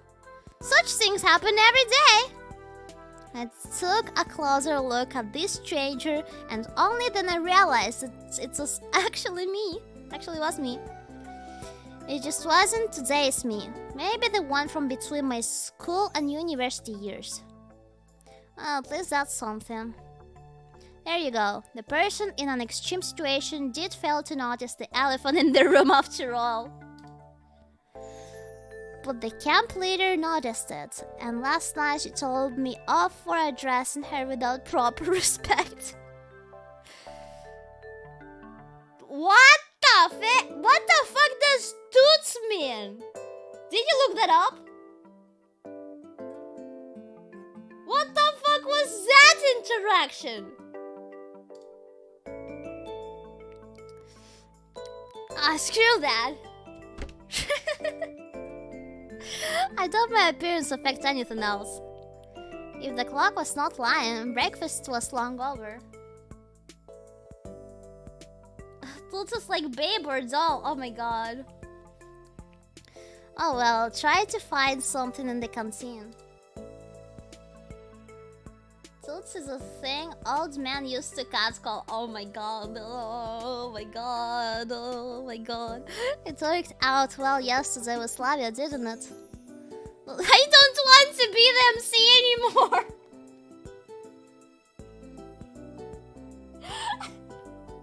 Can I switch characters? Can I be with Yana or Slavia or Lena? I don't want to be the MC. Minus 100 trees, I know, right?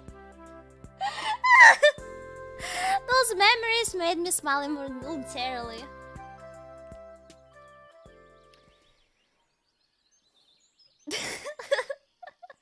Honestly, you deserve to be literally anybody else. I am so sorry. What did I do to deserve this? The sun was shining brightly outside. A light breeze was blowing. Isn't it shining? A beautiful summer day. I had not felt so good in the morning for several years.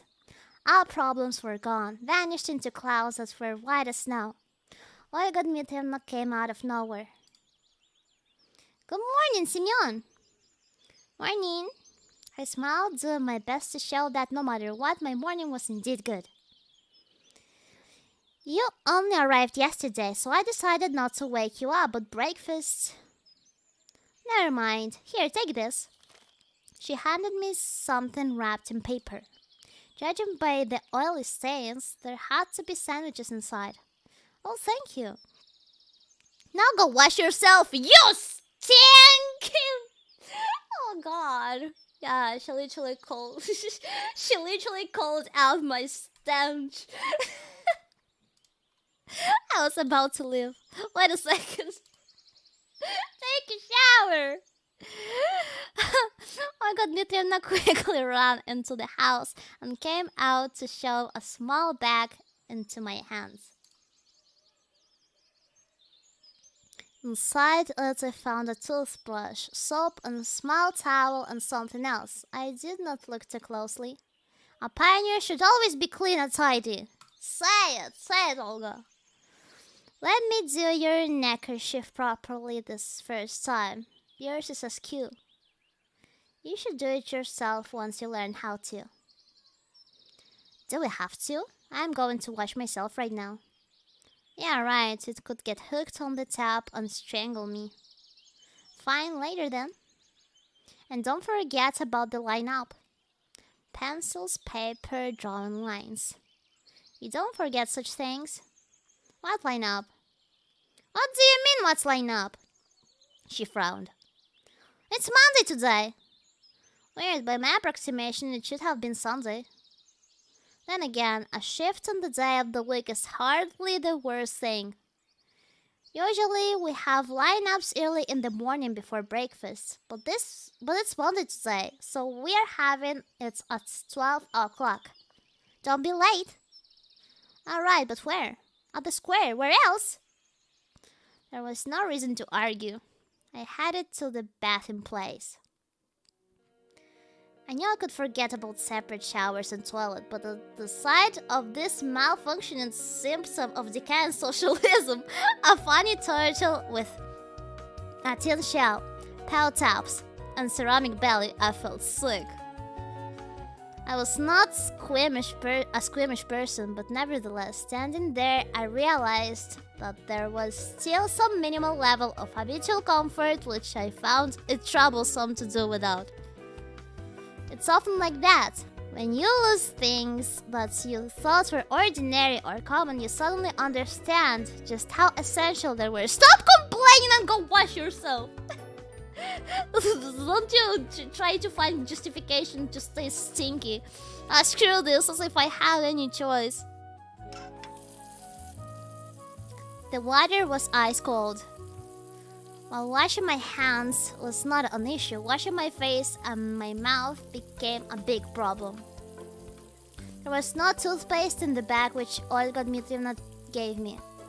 I could brush my teeth without it, but there was a small round box wrapped in the towel. Tooth powder? Cute, 1 point for me being somewhere in the past. I washed myself quite quickly, also due to the ice cold water. Someone was coming quickly, or more like running towards me. I turned around. Wait, I'm not naked, right? It was Slavia, dressed in a tracksuit. The girl would probably look good in anything. Pioneer uniform, bikini, probably even a spacesuit. Hey there! Ohio! Oh, fuck, the weeb. Ohio! What do you... Oh my god, the anti-Riz! The fucking anti-Riz. What do you mean, Ohio? What do you mean, Ohio? Fucking weeb. What do you mean, Ohio? I mean, what's up? Good morning, yeah. Oh yeah, real smooth. Why didn't you come for breakfast? I overslept. I said it as if I was proud of it. Hell yeah, I overslept. Chat face. But Olga Dmitrievna gave me some sandwiches. Oh, great then. Don't forget about the lineup. Yeah, sure. As if I could forget. Damn, she has some big eyes. Don't you think? Right, I got around. Enjoy yourself. She waved goodbye to me and disappeared around the pass band. Looks like it's a couple of minutes until the lineup. I should quickly pass by my home and drop off my washing bag and eat the sandwiches, and then head to the square. I swung open the door of the camp leader's cabin and rushed inside, as if jumping into the last car of a departing train. It didn't turn out to be the best idea because inside I felt Olga Dmitrievna, who was changing. I froze on the spot, trying not to breathe. Finally, the camp leader noticed me. Semyon! I looked away immediately. Have you heard of knocking? Now get out! No picture. Oh. Huh. Yeah, that was real clumsy. Although I did enjoy the sight. Olga Dmitrievna followed me out in a minute. Here, take this. Now it is your home too. She handed me a key. I put it in my pocket. Home. Of course, if you disregard how fantastical the current events were, this camp was far from being the worst place on earth, but to call it home. Typical MC behavior. Just after one day spent here. I doubt I'll ever be able to do so. Alright, let's go, we're late. But what about the sandwiches? Just eat them on the way. We were passing along the lines of the pioneers' cabins while I was talking into the ham sandwiches, and Olga Dmitrievna kept on talking and talking. She was buzzing like a game of Operation with Parkinson's. But I cared about nothing but the food. Understood? Sure, whatever you say. Huh? You weren't listening! This is the first day of your new life as a pioneer. And you should do your best so that it becomes a happy life. Oh yeah, definitely. I'm serious, a pioneer has many duties. Great responsibility is conferred upon him to participate in social work, to help his juniors, to study, and study again. We here are all like one big family. And you will become a part of it. Yeah, part. I didn't sign a party membership card if it could save me from listening to this nonsense. I hope that after your term here is over, you'll keep the most pleasant memories from our camp. Memories that will last your whole life. And when will this term end? Why do you keep asking silly things? It seems I won't get any information from her. A shame, really. This world appears to be so friendly, but it never bothered to introduce itself to me. Perhaps now I can take things somewhat easier than yesterday. It seems like I have some unspoken ceasefire with it. It wasn't trying to hurt me, but I'm forbidden from asking questions. Of course, the situation isn't a pleasant one, but what can I do about it? A bad peace is better than a good dispute. The most important thing for you now is to make the best of the time you will spend here. I'll do my best. Honestly, I was very tired of this conversation. It would be good to know where that here is. But we came to the square. The pioneers were already lined up.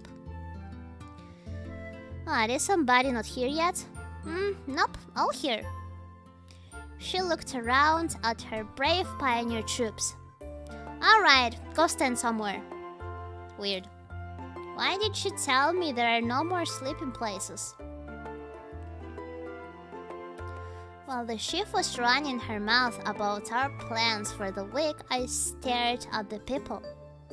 A few heads away from me stood Electronic, a little further Lena and Slavia, and at the end of the line, Olyana and Alisa. Everyone I had met was here. Olga Dmitrievna spoke about competitions, and I turned my attention to the monument. Yanda. Oh my god, look at these kissable lips! I think you don't see it because of the chat position. Let me move it. Look at these kissable lips. Oh my god. Maybe we're doing the electronic route. Maybe we're doing the electronic route today. Pretty smackable if you ask me. We continue. Could not remember any revolutionary with a similar name. He had a weird posture too, as if he was looking around with distrust, maybe contempt, or even disdain. Probably some local leader. Daydreaming again? Slavia brought me back to reality. All good meat gymnasts stood nearby. Still remember the plan for the week? The plan? I will never forget the plan! Anything but the plan! Perfect! She looked at Slavia. Did you bring it? Yes. Slavia handed me a piece of paper. It's a checklist. Here are 4 tasks to check off. Do it all today. Before you start, sign up for a club. There are some clubs in the clubhouse, and a musical club in the separate building. Then visit the infirmary. And finally visit the library. Got it? Yes. The checklist seemed to be a good chance to find out something, since I had to go to places I haven't seen before. Then come on, start right now. What about lunch? Don't worry, I'll bring you more sandwiches. The checklist is more important. Good luck. They departed too fast for me to ask anything else. Missed breakfast, now I'll miss lunch too. Oh my god, this poor guy is starving! This ain't good. Maybe I'll manage it in time somehow. Lunch starts at 1 p.m. Then again, if I'll go there, I might miss a place from the checklist. Okay, it's too early to go to the canteen anyway. Ooh. We can move freely. Where are we going? Where do you want to go, Stardust? I'll let you pick. You know, I'll have some fruit because that Simeon starving made me hungry as well. Where the food at? Can we go to the canteen? Can we? Kitchen, dining hall. We can. You know what? I will make a bowl while I'm snacking on fruit. Because why not? Clubhouse. A music club. A dining hall. Or a library. Where are we going? Where are you going? Oh, infirmary too. It also was well, you don't have. We are not going to the infirmary. I'm sorry.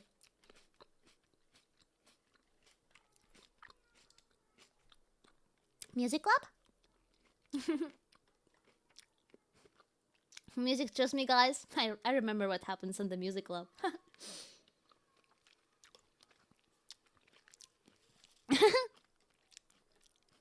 Yeah, okay, there's a lot of people who know in the chat. Okay, music club then.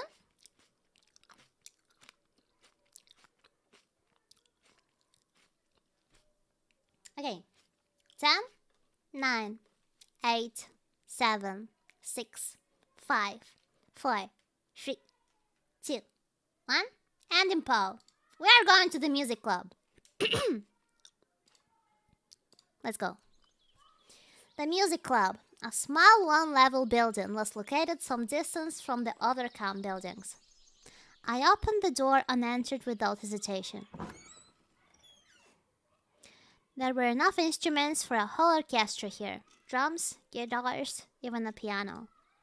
I spent some time looking closely at every instrument, wanting to guess the time period they were from, but suddenly I heard a crawling sound coming from underneath the piano. This is what you wanted to see. This is why you voted the music club. I knew it. This is what you wanted. A girl seems like she was looking for something. She was standing on all fours in such a suggestive pose that I hesitated to speak at first. Excuse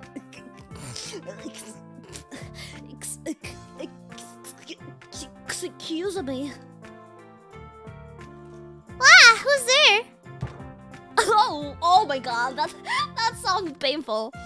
She tried to stand up, but the bottom of the piano prevented her from doing so. That sounded very painful.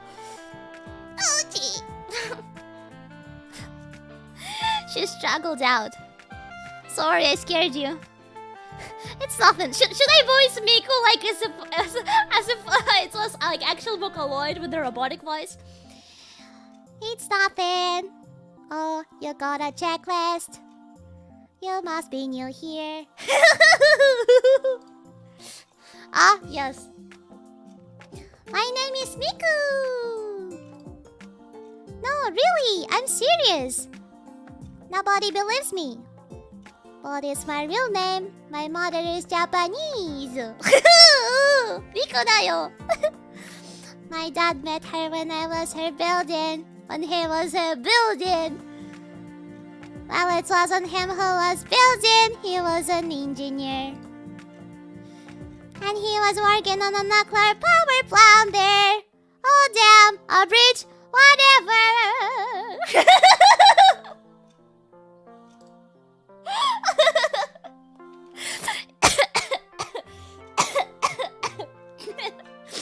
She was talking so fast she swallowed half the word she tried to pronounce. Yeah, do I sound like Miku? So accurate. I'm Simeon. Great, want to be in our club? It's only me here now, but it will be two of us then. Do you play anything?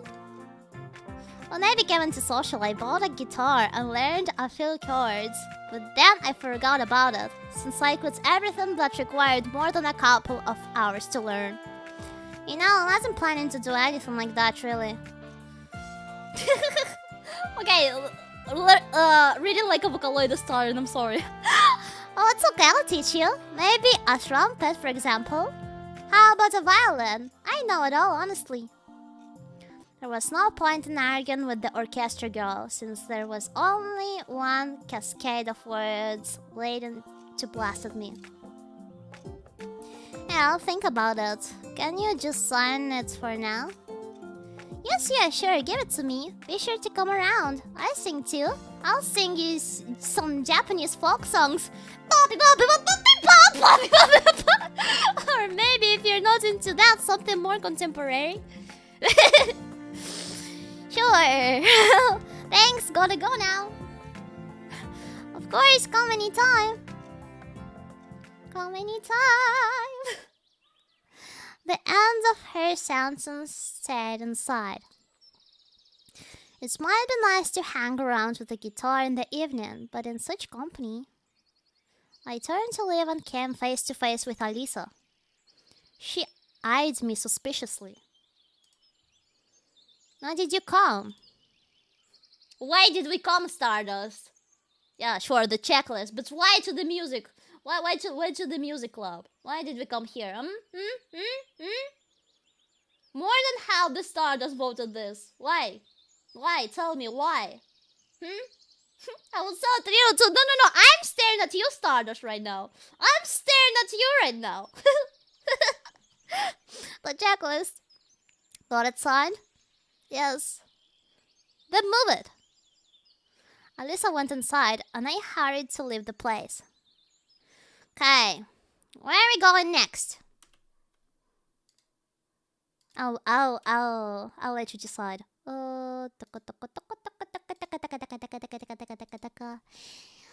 Clubhouse, dining hall, infirmary, or library. Where are we going next? For time. Yeah. I love blueberries so much. I also have some chocolate. But I want fruit right now. The library wanted to see some nerd girls. You already have me.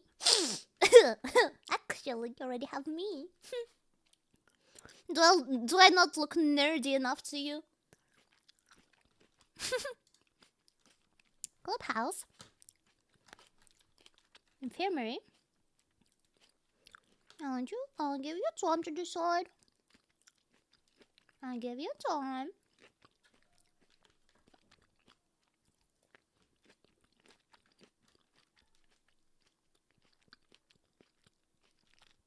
You are nerdy? Then say a random fact.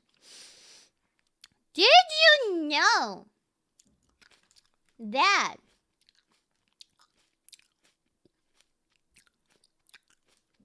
fuck no, I'm sorry, I'm not a nerd. I cannot multitask, I'm eating right now. I cannot think of anything. My brain is occupied with food.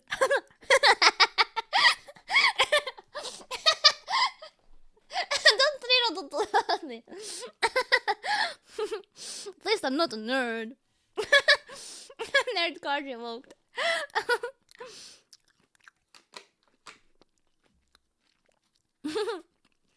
Wearing glasses for the aesthetic.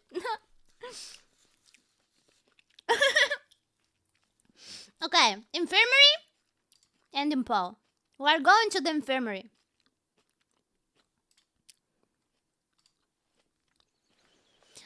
What's the point of visiting the infirmary?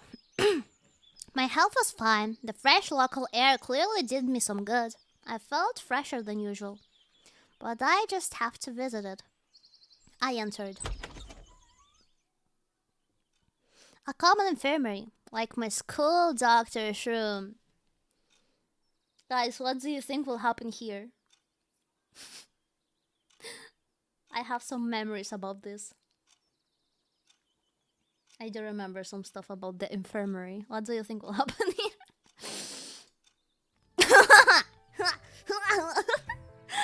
A middle-aged woman sat at the table. Now we're getting the real MILFs! She was a nurse. She gazed intently at me, assessing me while continuing to write something. Well, hello, pioneer, said the nurse without being distracted from her work. Good afternoon, ma'am. I have something. Sit down, please. I looked around the room. On the couch. I sat down. Strip. She said it. She said all of it with an even tone. What for? To inspect, to auscultate, to check on your health, you know. By the way, my name is Violetta, but you can call me Viola. She turned to me. What are you waiting for? Strip. I have no health issues. I got this. I neatly gave her the paper. Later. Help! She took the stethoscope off her neck, seeming like she intended to probe me with it. But then someone knocked on the door. The nurse answered unwillingly. Come in. In a moment, the door opened widely. An electronic rushed inside. Hello, I fell during the football game. Nonsense, of course. I'm okay, but Olga Dmitrievna... There was a massive bruise on the electronic's eye. Oh my god! I thought this could be a football injury. Electronic. What did you call Alice this time? Sit down, I'll have a look. She said to him. And you, pass me your checklist. The nurse quickly signed it and continued. If something hurts, come to me immediately, pioneer. I I decided not to answer and went out, closing the door behind me. That nurse is surely something else. Where are we going next? Where are we going next? Oh, start the poll. Library. Clubhouse. And we can't go to the dining hall anymore. Where are we going? Where are we going, huh?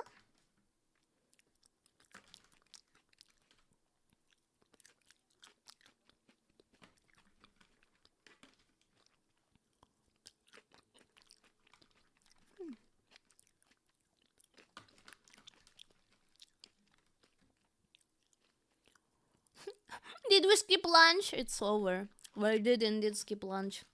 We're starving once again.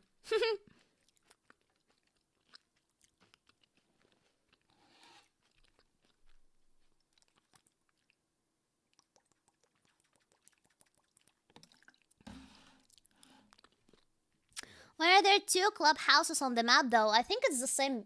It's the same. Like when you click it, it's the same. It's just like two buildings. Okay, we're going to the library.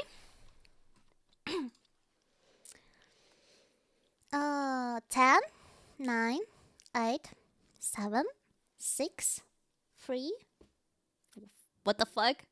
5, 4, 3, 2, 1, and pull. Library. We're going to the library. Let's go. Nice content, thank you.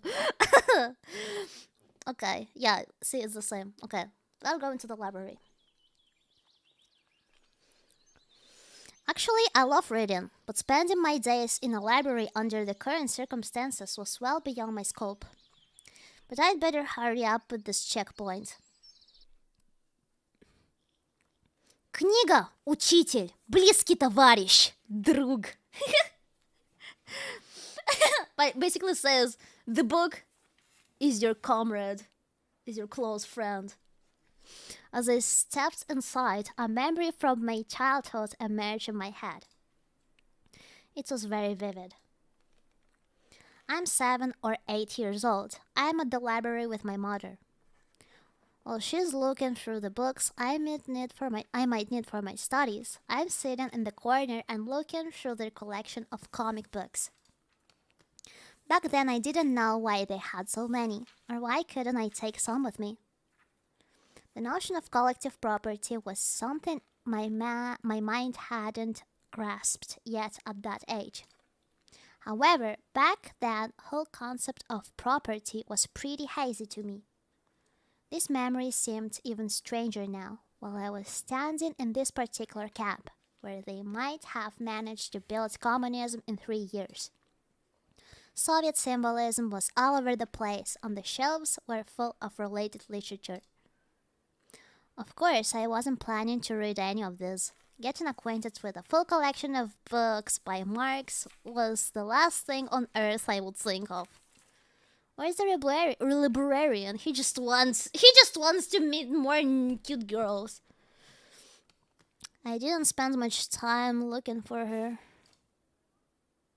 She eeping. I looked closely. Short hair, thick glasses, rather cute face. Of course she's wearing glasses! She was snoring so peacefully. I couldn't just wake her up. I can wait. If she doesn't wake up in half an hour, maybe then. I couldn't just sit there, so I took a random book from the nearest bookshelf. Arthur Schopenhauer, The World as Will and Representation. I opened it roughly in the middle and started reading. The life of a man, with its endless upkeep once and suffering, is to be regarded as the explanation and paraphrase of the procreative act, i.e., the absolute claim of the will to live. And furthermore, it is also... What the fuck am I reading?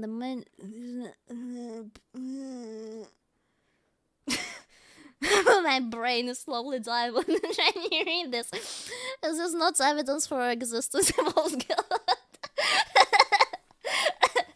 ESL, no, that is not ESL. This is not ESL.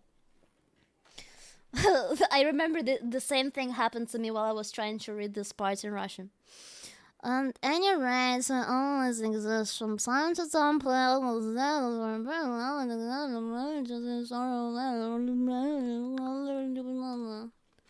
This is the fear of death.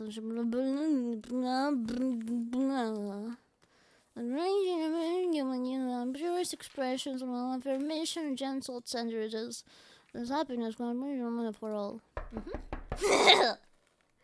TLDR. Someone knocked on the door.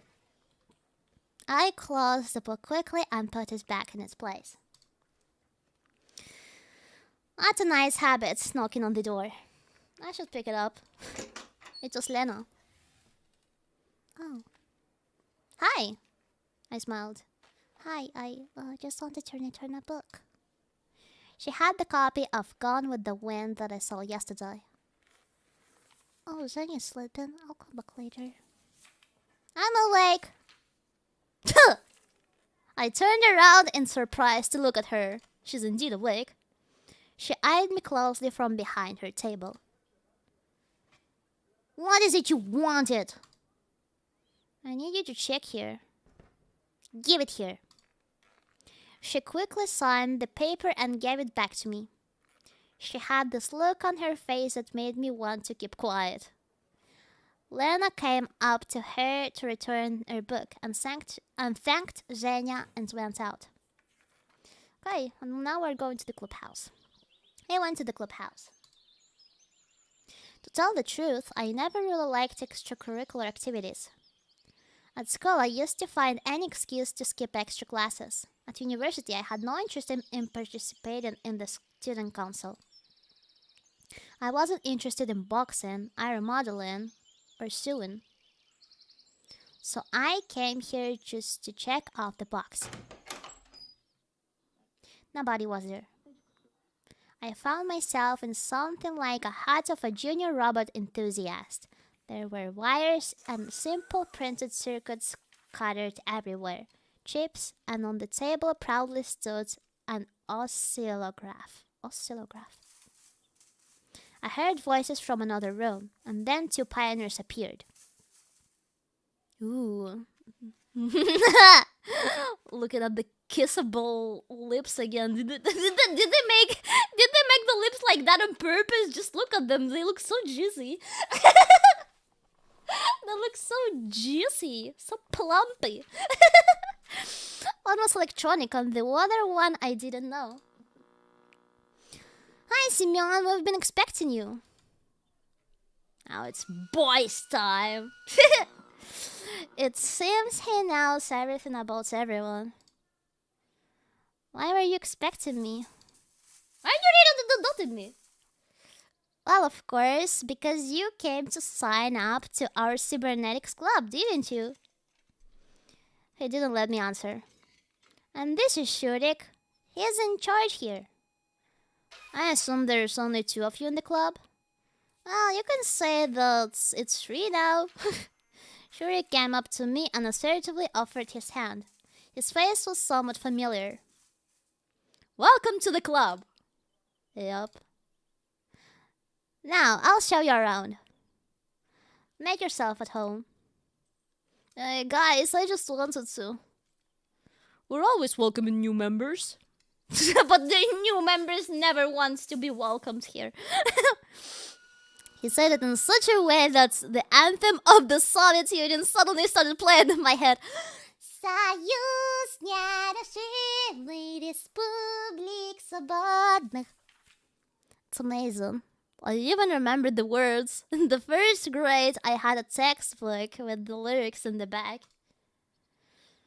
Oh no, I just wanted to just sign my checklist. Yeah, please sign up to the club. We'll sign your checklist. Hey, this is not a trade. He grinned. Seems I'm staying with the boys. I have no choice. I was getting ready for a long and boring argument, but then I heard someone enter. I looked back and saw Slavia. Look at these three Slavs. Simeon, I hope they're not giving you any trouble.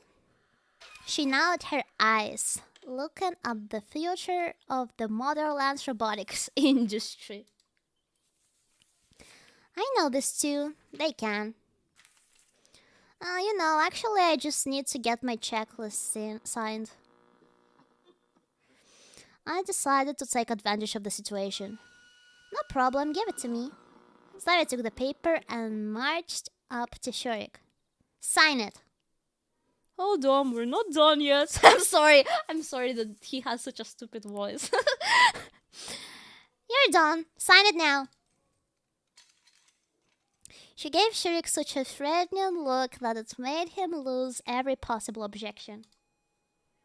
He wrote some squiggles on the checklist. I thanked Slavia and I moved on in a mellow mood.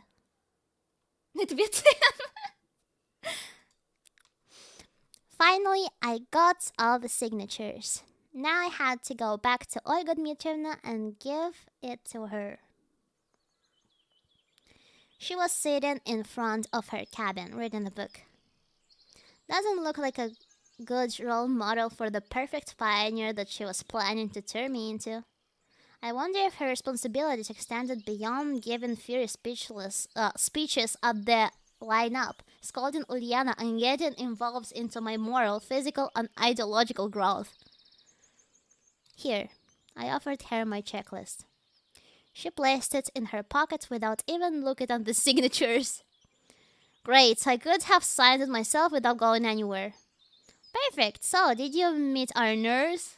Yes, I did. Yes. For some reason, her question sent shivers down my spine. Which club have you signed up for? I didn't, I need to think first. That's a pity. It's vital for you to sign in somewhere tomorrow. Of course, sure. Right, it's time to go to dinner. About time, I was getting hungry.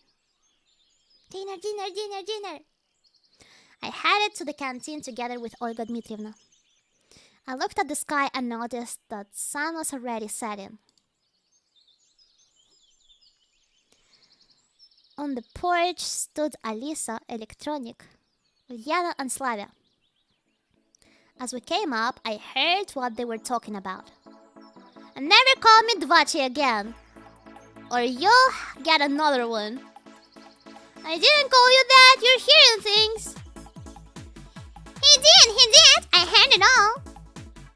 You weren't even there. She just wants trouble. I was, in the bushes. Come on, you guys, stop it.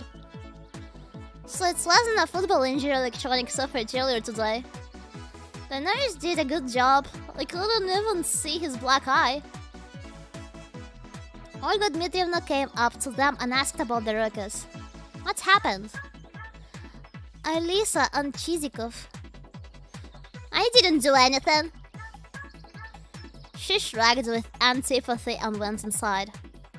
Right, dinner time. I entered last. There weren't too many free seats. There were 3 fruit chairs near Alisa, across the canteen, but I'd sooner starve for a week or two than risk my head near her. There was also a seat near Uliana, but I'm not into traditional Chinese, whatever Kroll's cuisine.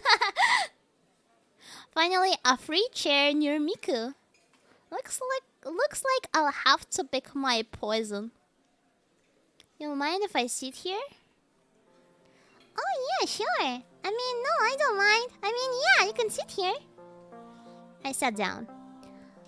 Look, it's buckwheat today. Do you like buckwheat? And chicken. I don't like chicken. Well, not that I don't like it. But if you'd ask me, I would prefer, I say, stroganoff beef or ragout. No, maybe just a hamburger or a rump stick. Do you like rump stick? I'm not that picky about my food. And that's the simple truth. Oh, is that so? But the desserts, they aren't really good here. I like ice cream. Do you like ice cream? I just love 48 cupcakes and Leningradskaya. Oh, sorry, I keep talking about myself. 48 Kopecks. Leningradsky ice cream brands popular in the late Soviet Union. Maybe you like Eskimo better? Dino was starting to get on my nerves thanks to such company. He's so mean. He was always so mean to Miku. I don't know why. I still remember it from the first time I played it. He was always so mean to Miku, and I hate it because I love Miku in this game. Yeah, she's so cute. Miku are beloved. Yes, Miku are beloved. Yes, Miku are beloved. She's the best girl here. How is he so mean to her? Why he's a lonely man? That's why he's a lonely man. She's so friendly. Yeah, she's so sweet. And I'm not the kind of person that can just ignore someone who's talking to them. Even her. We're at the same table after all. You know, I unspot a waffle cone and started eating, and then you know what? I found a screw there, a real screw. Can you imagine that? Or it was a bolt, I don't know. Screws are those that you tighten with screwdrivers, and bolts are those that you turn with a wrench, yes? If there was a speed eating contest going on, I would probably be in top 3 winners by now. Right, I'll be going. Enjoy your meal. I got up and headed outside. So mean! So fucking mean! He's espantaviejas. Spanish speakers, did you already explain to the chat what espantaviejas means? It's basically anti-Riz. Miko said something, but her words were drowned by the crowd of loudly dining pioneers. So he just left her talking by herself. My God. I went out and sat on the stairs, waiting for my dinner to settle down a bit. I just sat there and watched night falling. Everything is so lively here during the day. Kids laughing and yelling happily, fooling and running around, constant chatter, games going on, and swimming at the beach. But after dark, the camp changes entirely. The sounds of day were swapped for silence, only now and then broken by crickets chirping or a night bird. The camp was going to sleep. In every shadow you could see things, maybe a ghost or a spirit of the forest or a wild animal. A human being would be the last thing to expect. That is how it looked last night, and now. The locals followed their routine very strictly.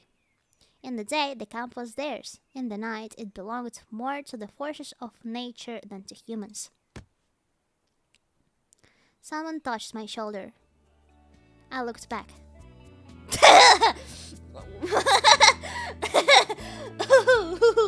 Okay, it was electronic. This is a beautiful evening. Don't you think, electronic?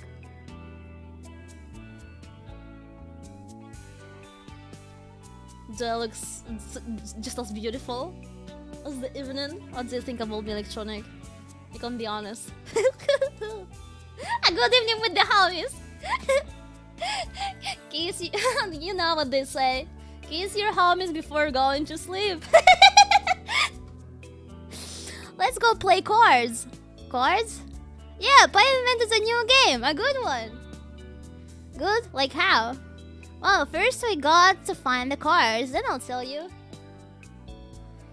Then go find them, what's the problem? Only Olga Dmitrievna has them, and she won't give them to me. Why so? Well, the last time when Olga Dmitrievna and Slavia came out onto the porch.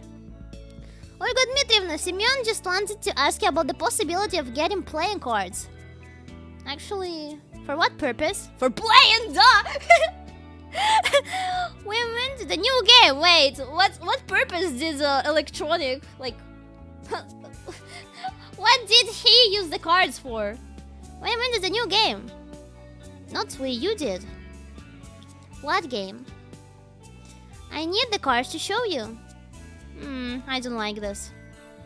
Well, if Semyon is with you, then perhaps it's okay. To be really honest, I'll go fetch them together, Olga Dmitrievna. Go get the cards with Slavia, go alone. What are we doing? What are we doing? What are we doing? What are we doing?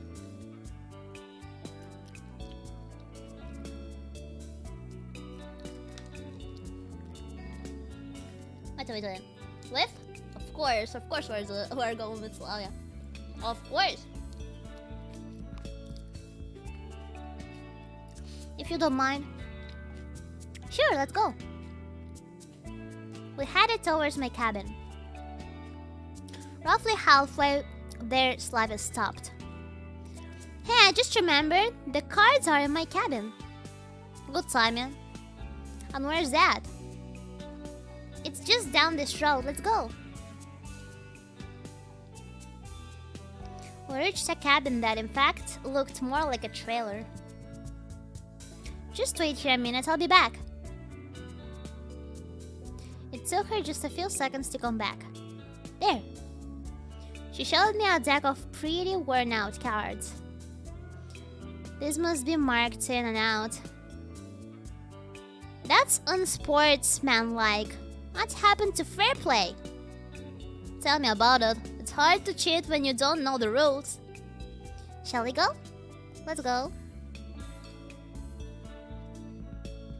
On our way back, I decided to try and find out about something. How long have you been here? In this camp? About a week. I see. And where did you come from? I'm from the north.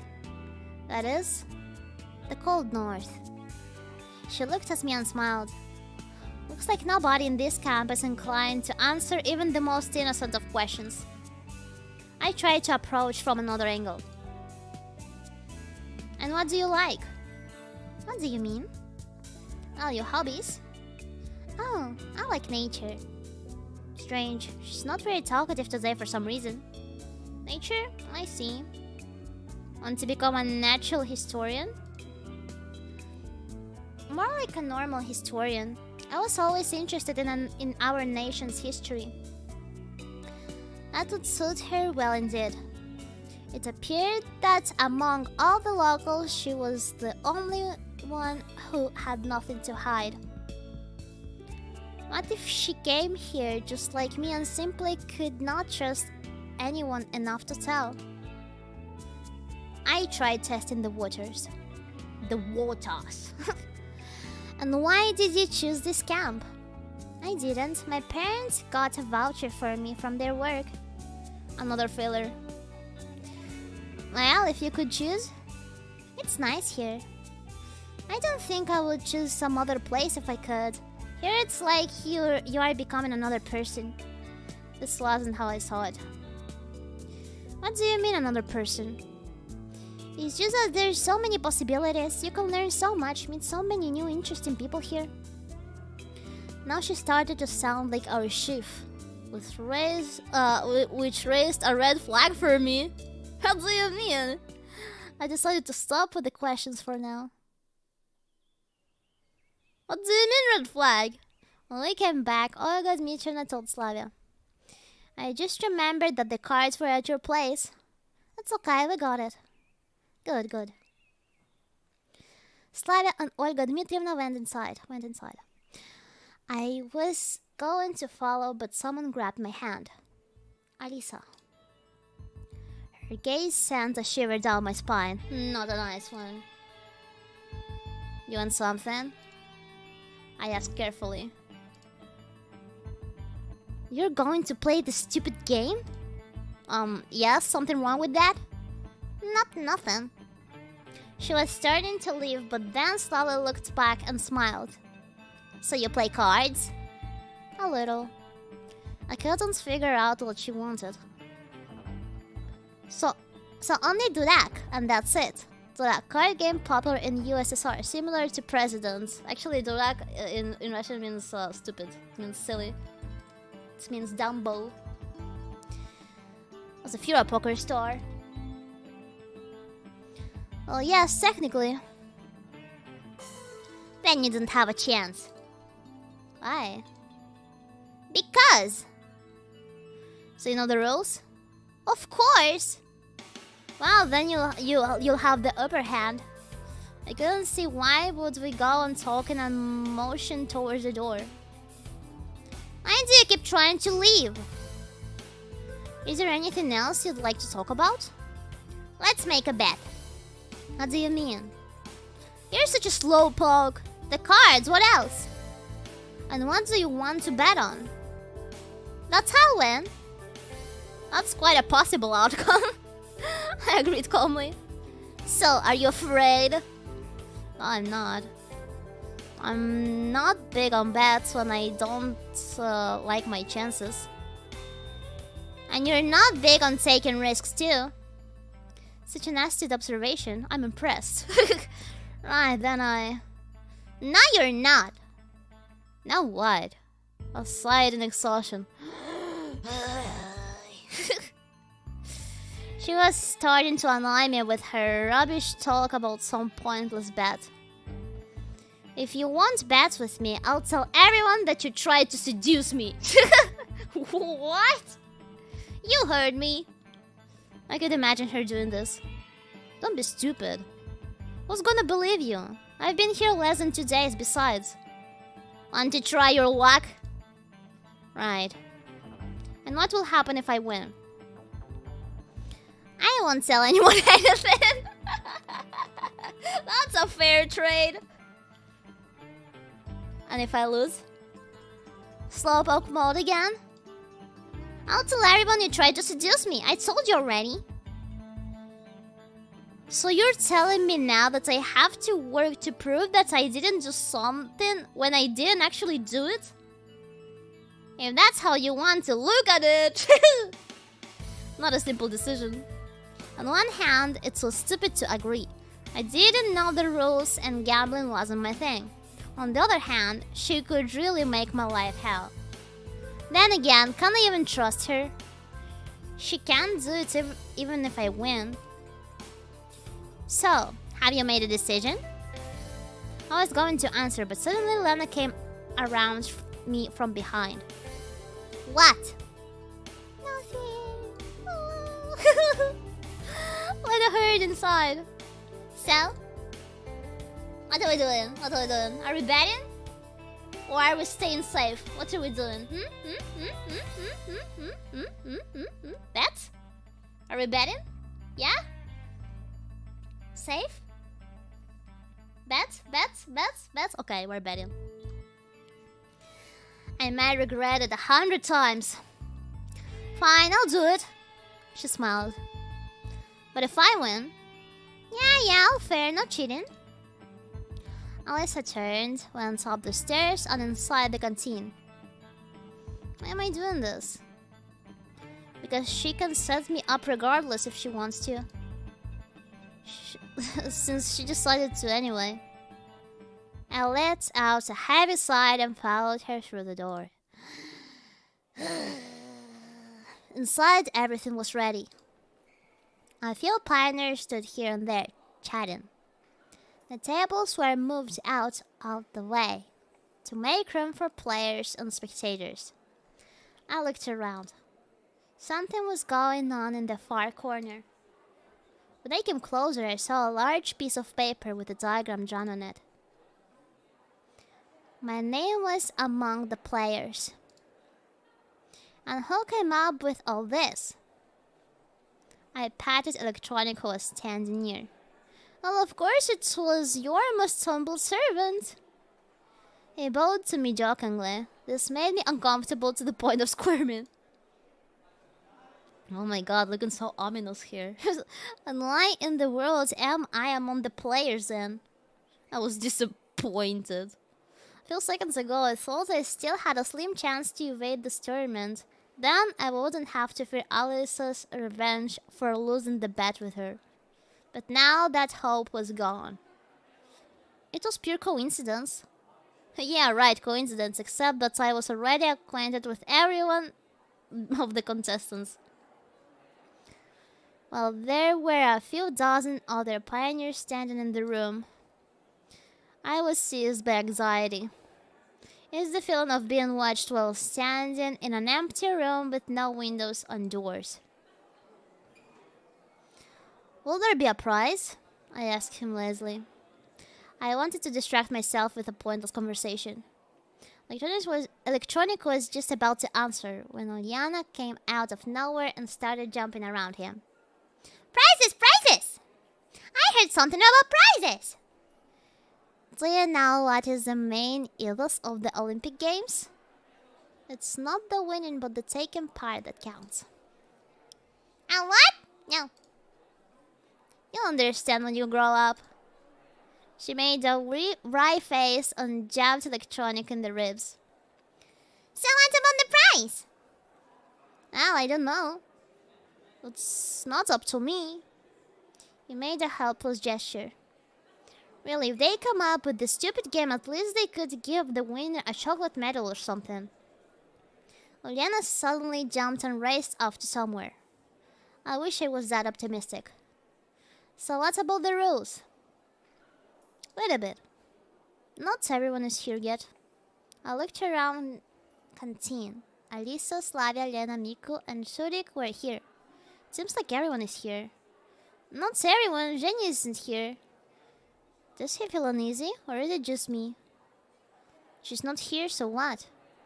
Pick someone else instead. No, I can't do that, he answered slowly. I decided not to ask exactly why can't he do this. I'll go fetch her something, I don't know. He can't go, he is the host of the event. The camp leader appeared as if from nowhere. But Olga Dmitrievna, Electronic whined. Simeon will go. Okay, it's decided then. Right, Simeon? She looked at me and smiled. Of course, who else? Where is she? In the library, I guess. Okay. I dragged my feet towards the door. Please hurry. What's Electronic's problem anyway? Night is coming soon. I was going to take my time, so I slowly paced towards the library. But I found Jenny before I even expected. She was sitting on a bench at the square, staring at Genda, who was silent as always. What are you doing here? Everyone is looking for you. Sitting here, as you can see. She frowned. Well, let's go. I don't want to. She looked away. Why not? I don't want to. I sat beside her. Listen, I don't like the idea of this contest myself, but we can't let everyone down. I surely didn't sound like myself there. A couple of days ago, I wouldn't even think of saying something like that. Zenya looked at me with surprise on her face. So everyone is waiting for me? Isn't that exactly what I said? Yes. I won't go anyway. She frowned and hid her face. But why? I gestured with my arms, wondering.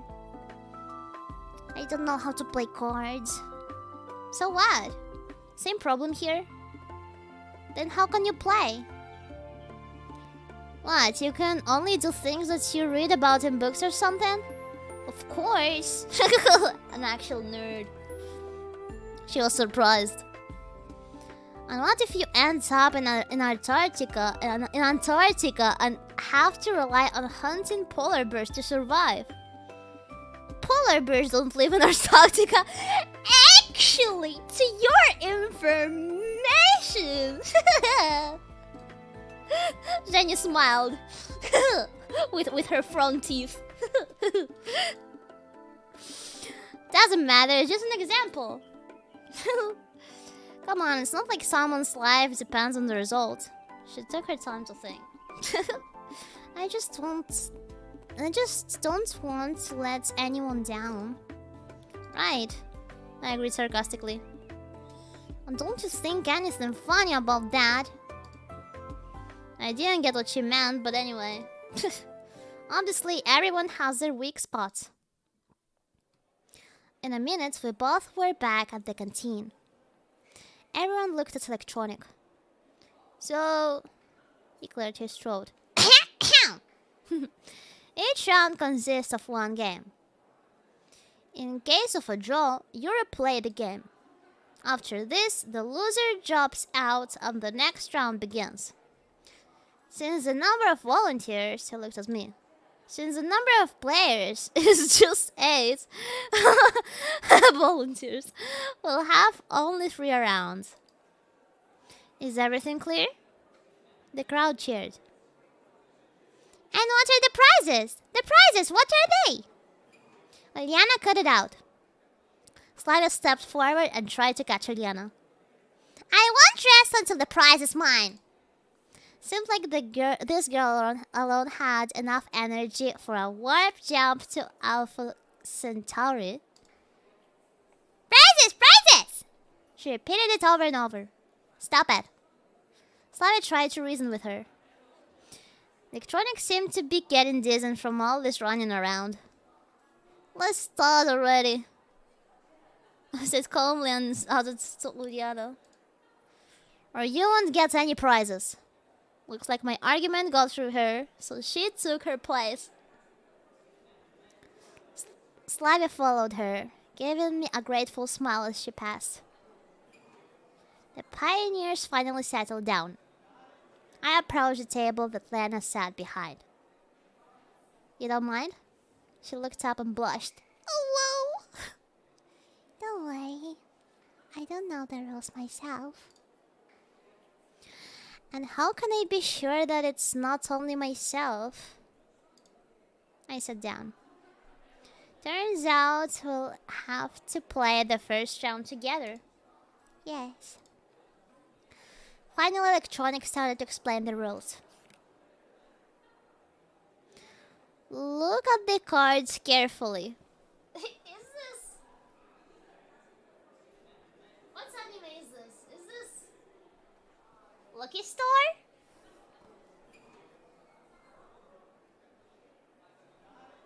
What is this anime? What is this anime? Look at the cards carefully. There are exactly 6 of them in front of you. They will have a hard time thinking, what do you mean? What do you mean? What are you implying with that? Hope everyone here knows how to count. I do know how to count. Now you can look at them. After everyone had a look at their cards, Electronic moved on. What the fuck? It looks like Fuyo. A cursed Fuyo. You don't see it, wait.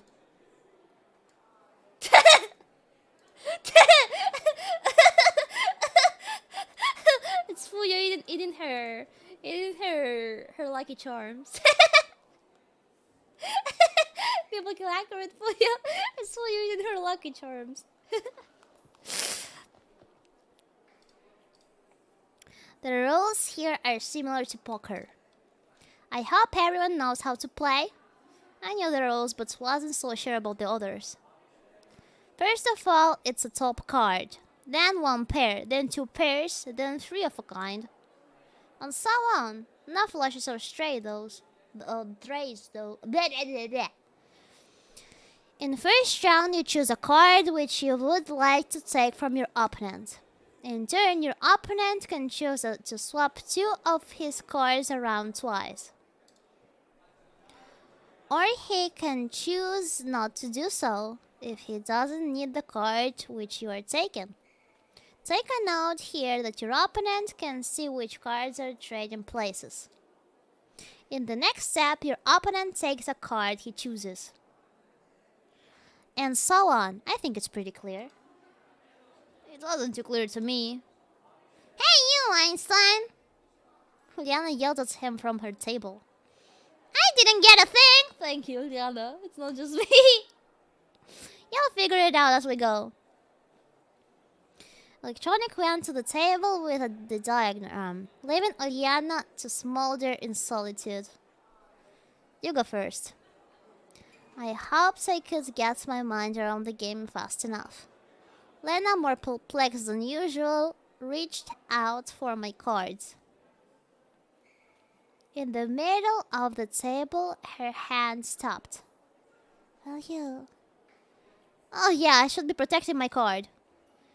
That was its Electronic said. To try to confuse my opponent, I can swap 2 of my cards twice. Or I can choose not to. Should I protect it or not? By the way, I can also agree and give her the card she chooses straight away. Otherwise, Lena can change her mind and take another card if she wants to. Or she might not.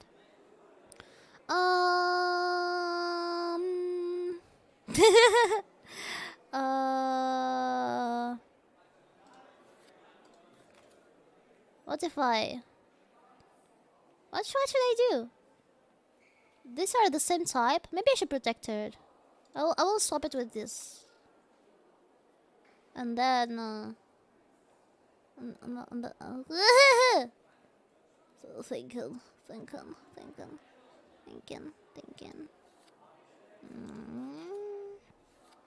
Oh, she took the Fuya. She took the Fuya away. Things were becoming clear. Or at least comprehensible. Now it's my turn. I can take back my card from her. Or I can choose another one. Are we taking back the Fuya? Then I can try and protect her card. But if I watch her closely, I can take the card I choose regardless of her movements. I mean, it's the same one. Why did you move these?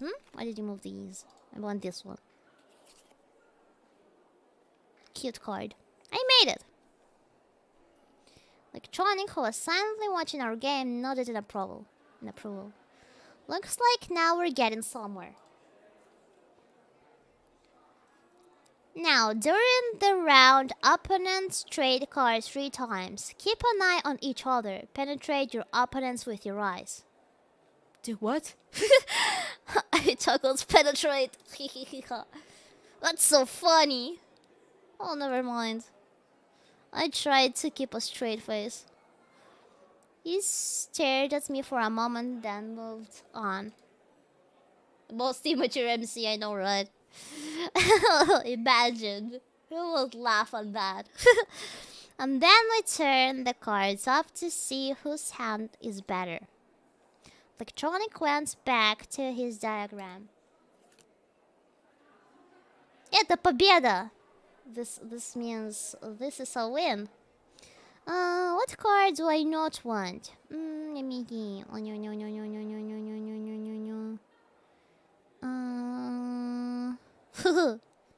You know what? I'm giving it to you.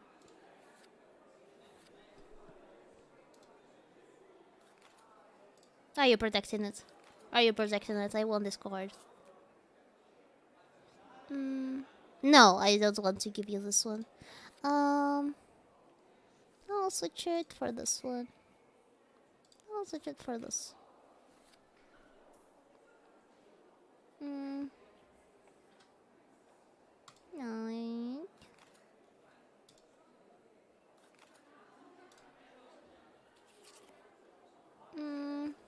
Yeah, take this one. I don't want it. Why do you want it back? Okay. Oh, no, I don't want that. Yeah. What? I got it back? Oh, I won? Amazing. I'm good at this game. Hehe.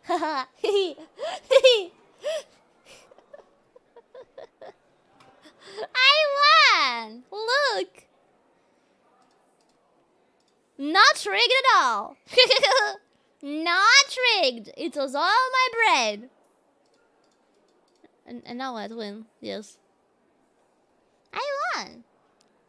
Seriously, it's hard to play a game that was made up on the spot and not by yourself either. But I won. No luck, only skill, exactly. Only brain involved here. Although the moment of glory was tainted by the fact that it was Lena who was a loser. She's not very confident in general, but now she's lost. I'm too embarrassed to even look at her now. Ooh, I'm sorry. Probably I should have lost to boost her self-esteem. But I have a bet with Alisa. Meanwhile, Electronic proudly announced that the first round is over. A list of those who made it into the second round appeared on the scheme after a little while. Semi-final pairs consisted of Alisa versus Zhenya and Ulianya versus me. A dumb sigh escaped me. It's over. Uliana immediately took a seat in front of me. Huh? She glared at me, grinning. How did you manage to outplay Lena? Cheated, perhaps? I'm not you. I just know how to play cards. At least that's what I want her to believe. And how could you outplay Shurik? Ah, Rihanna waved her hand, showing how easy it was. I threatened to join his club. She grinned yet again. would you hold back too? Not a chance. Then I'll choose which card I'll give to you myself. Did you hear the rules? Ah, screw them. It looked like she really didn't care. Okay, but I choose the cards to give to you too. Deal. Inspired by my victory in the first round, I ventured upon this dangerous move. I could have argued, appealed to electronic, and eventually had my own way, but somehow I felt truly confident in the outcome of this round. Yes, we were breaking the rules, but I was in the same boat as Oliana. I looked up at electronic. It's time to begin the semifinals, he commanded. I carefully checked my cards, ensuring that Oliana couldn't see them. Okay. I'm giving this one to you.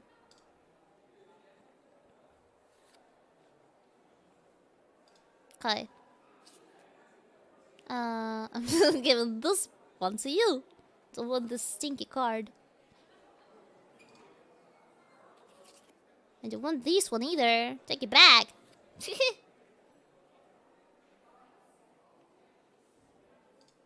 No. 10. Hey, look, long cat. So cute. Hey, big brain Riro. One again. Hell yeah. Super big brain. Hey, this isn't fair. You should have held back and lost. She angrily puffed up her cheeks, making her resemble Humpty Dumpty. Let's have a rematch, but this time you have to hold back, got it? It wasn't only me who heard her, but the entire room. It was electronic. No rematches allowed. Liana completely ignored him. You have to lose. I don't have the slightest intention of playing with you for a second time, I said calmly. Fine, you want it that way? Yes, that way. Then I'll put the world out that you sexually harassed Alisa. Oh no! Oh, why does everything come back to that? She whispered. What? And why Alisa? Why does it come back to that? I leaned over the table and gave her a menacing glare. So, you've been eavesdropping? I just heard it while passing by. Anyway, it's much better to play an extra round than... She can certainly do that. I'll sign an appeal to electronic. Not a problem, we'll have a quick rematch. Whatever. He shrugged. So the rematch has started. What do I do now? What should I do? What should I do? What should I do? No matter what happens,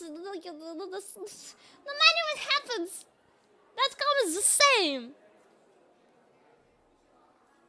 That outcome is the same. Win? You win? Okay, I will win. If you win, you lose. If you lose, you lose exactly. Okay. I'm giving you this one.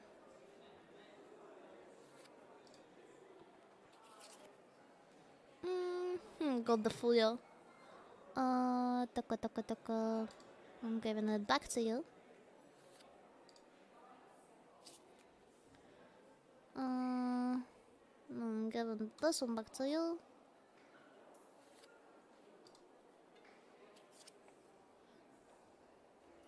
I won?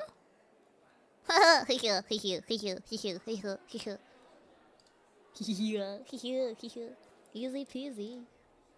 I sat and reclined on my seat. That's not fair! I hope she won't demand another rematch. How come? I chuckled. Okay. Said Liana aggrievedly and got up from the table.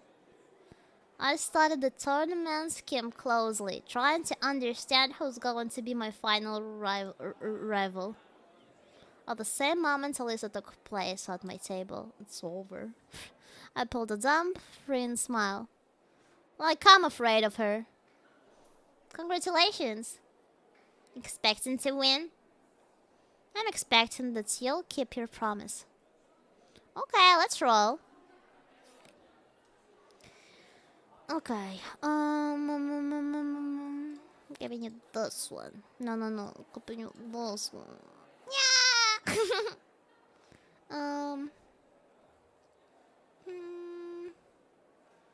I'm a Trilog. Are you protecting it, huh? No, I don't want this card. You tricked me. Ah, yeah, I'm giving it to you. I don't want it.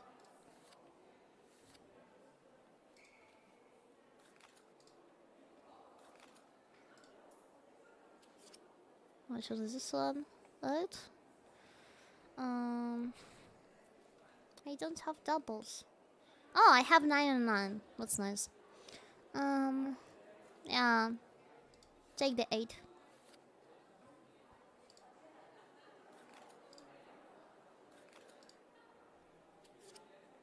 Ooh! I won! Let's go! Let's go! Super skillful little, hell yeah. Not luck at all. Not tricked at all. Hooray, he won! That let Alyssa know who rules the roost here. That means that betting with her wasn't a waste. Now the only thing left is to hope that she will not spread the false gossip because of her loss. Damn, they have skill issue.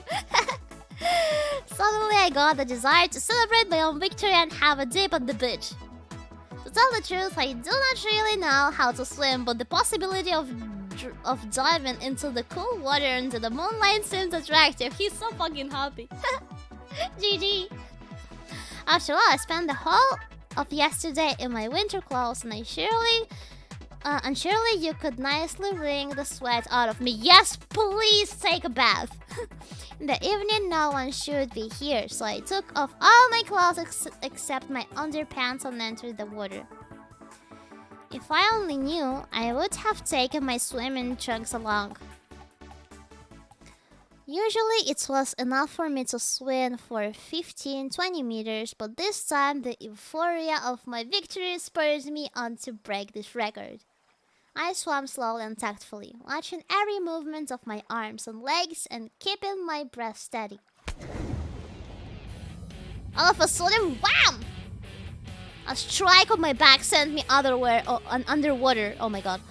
I started to drown but managed to force myself to jump out and grab the nearby buoy. It's the revenge. I turned and saw Alyssa swimming after me. What the hell are you doing? What am I doing? I'm the winner. And what if I started drowning? Well, I'd save you. Oh, of course. It was just too dangerous to stay here. She could easily sink me again. I gathered all my strength and swam to the shore. And slowly started to catch my breath. Beach sand stuck to my body from head to toe. Respectfully, looking at her eyes. After some time, Alyssa came out of the water. You know, you swim well. I wouldn't say so. Yeah, you too. Well, wasn't that obvious? I said nothing. You won twice against me today. That means I will forget 2 of your debts. What kind of debts is she talking about?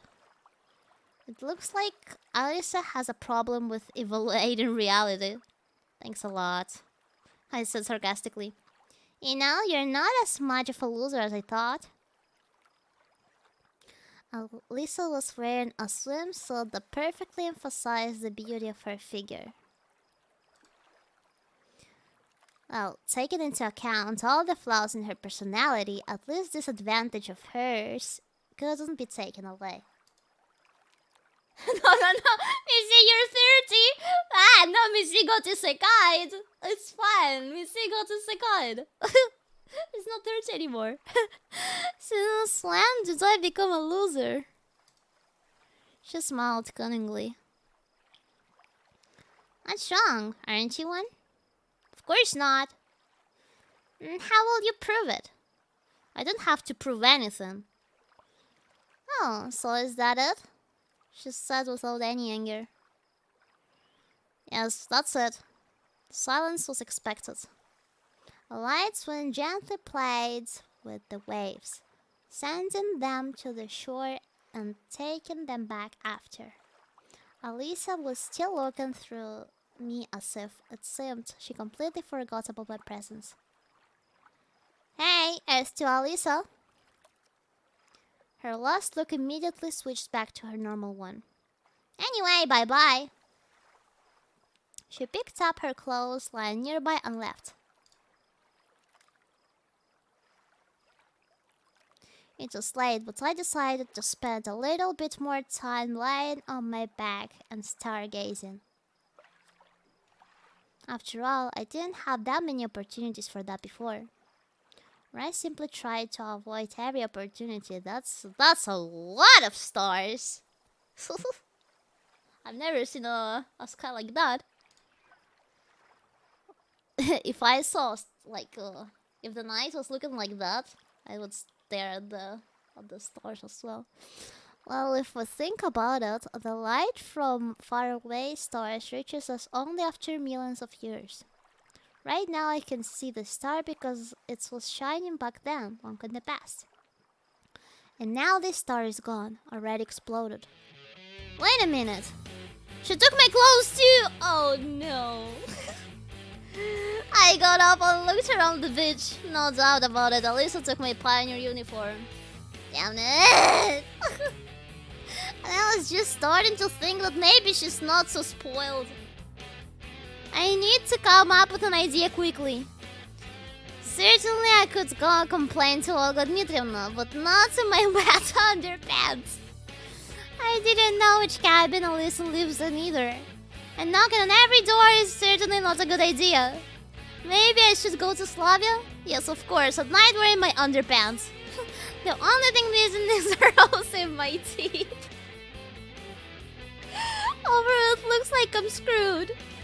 In any case, I have to do something.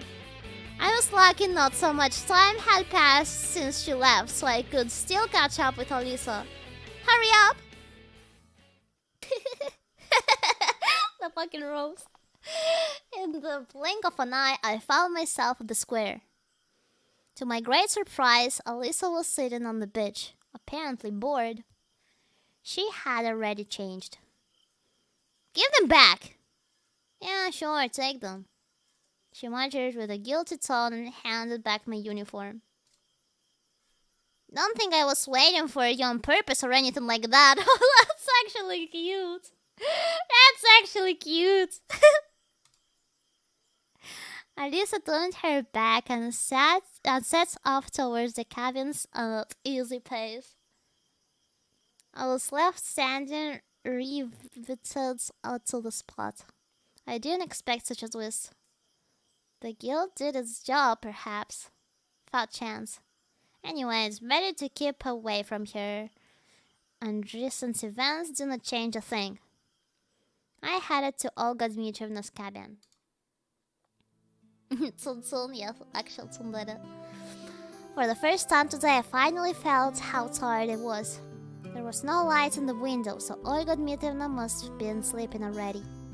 Strangely enough, she waited for me yesterday. I entered the cabin, quietly stripped and laid on the bed. When you think about it, my situation hadn't gotten any clearer today. In fact, I've spent the whole day doing useless stuff. I would have never have even thought about doing something like this in the real world. Although I had plenty of time. How much time I would have here in total is still a mystery. Maybe an eternity, or maybe there are only few minutes left. I just didn't want to think about the past, about how I got to this camp.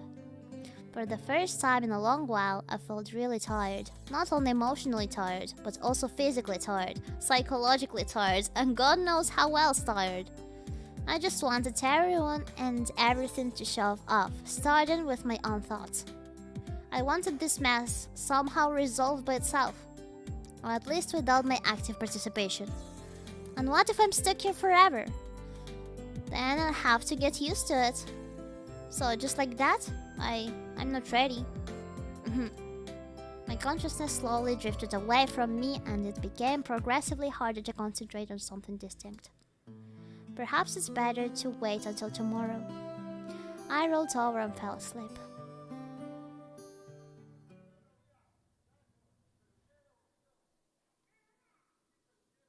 Day 3. Okay, I think I will end the stream here. At the start of the new day. Save game. Yes. Save game. Good. Okay. Yes.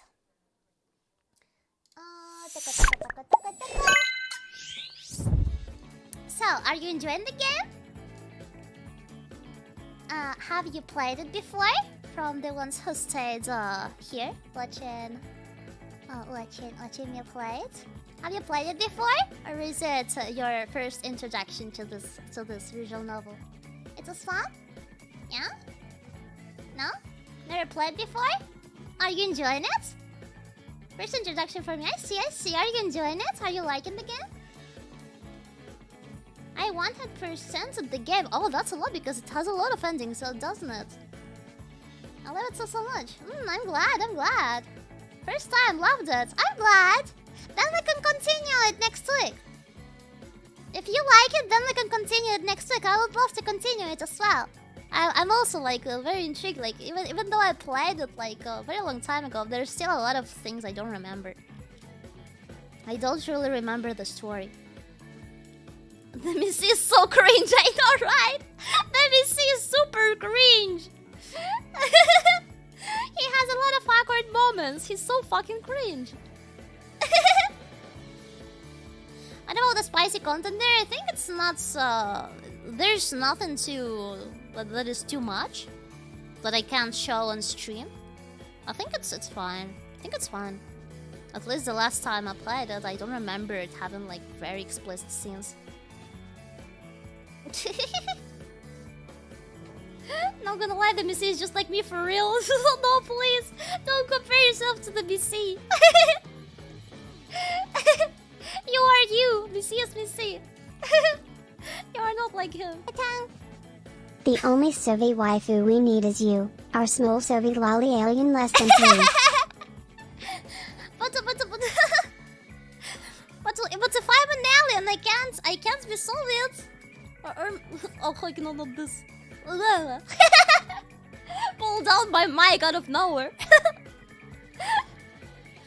Oh, maybe the fact that I was raised by a Soviet babushka makes me a Soviet alien.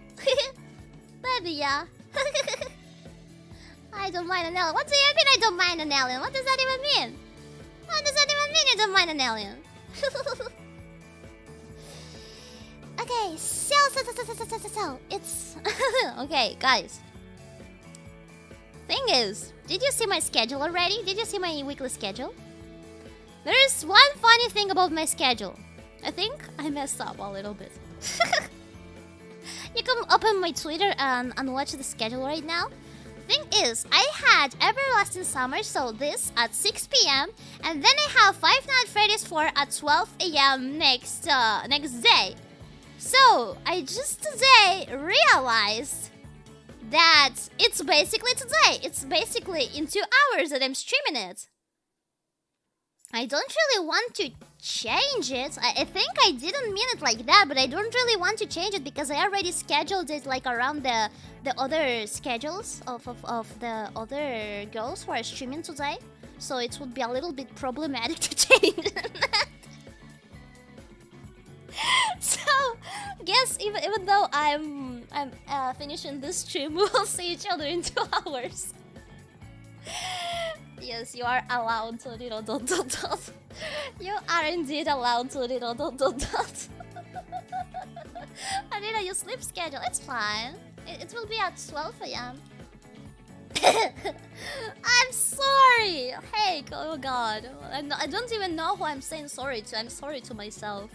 I'm just plain sorry to myself. Oh my god. a little moment indeed. Okay, so, but that is good news for you, isn't it? You don't have to miss the ditto, because we will see each other in only 2 hours. I will use this time to have dinner, to make the waiting room, and yeah. We'll see each other in 2 hours. Yeah, more little. Let's go. I have a test in 2 hours. Oh my god, good luck with your test. I really hope it goes well for you. I have to. Oh my god, the studying. Oh my god, the studying, bros. Oh my god. Oh my god, I hate studying. I'm so happy that I don't have to study nowadays. Good luck for everyone who has tests soon. I'm sending you all my luck. But for those who don't have to study, we'll see each other in 2 hours. Okay. So,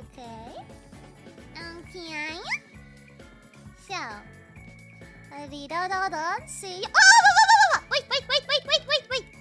Before I end, there's something I wanted to remind you. Riro. Oh. I really liked your Fuyo cosplay. Yeah, I'm looking forward to more drawing streams in the future. Also, the business binky sounds are super cute. Oh, the business binky, I still have it on my table.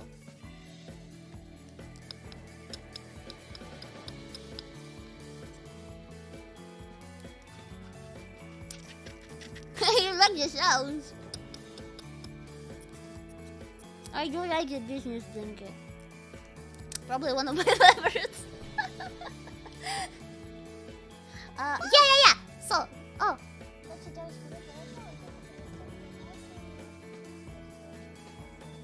Thank you, Miss Cheerful, for the tip. My favorite girl.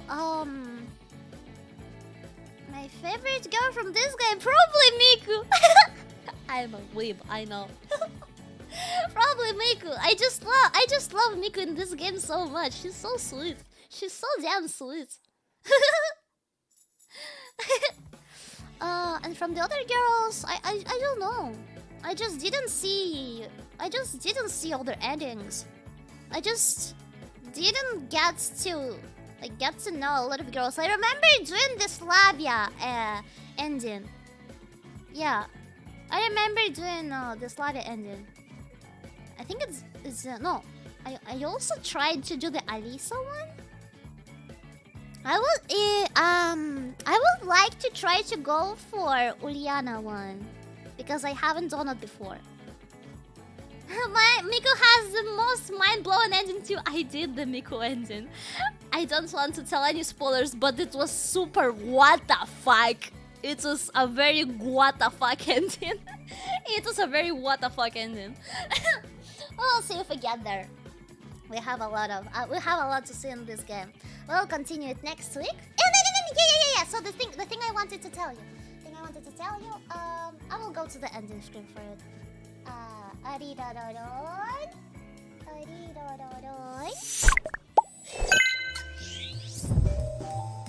So, do you remember we have the meal review soon? We have the meal review with Poco on Friday, the 14th, July 14th. Please, I encourage you to participate, to submit your memes, to make memes, or just share your favorite memes that you want Poco and me to review. We will be doing it on my channel. You still have some time to participate. You just have to upload your meme to Twitter, the hashtag meme for Poco Riro. Okay? It will be very nice if you participated. It will be very nice if we had a lot to see during this trip. Yeah, I think it will be very fun. I'm very excited for that one. Okay, so, see you in a couple of hours.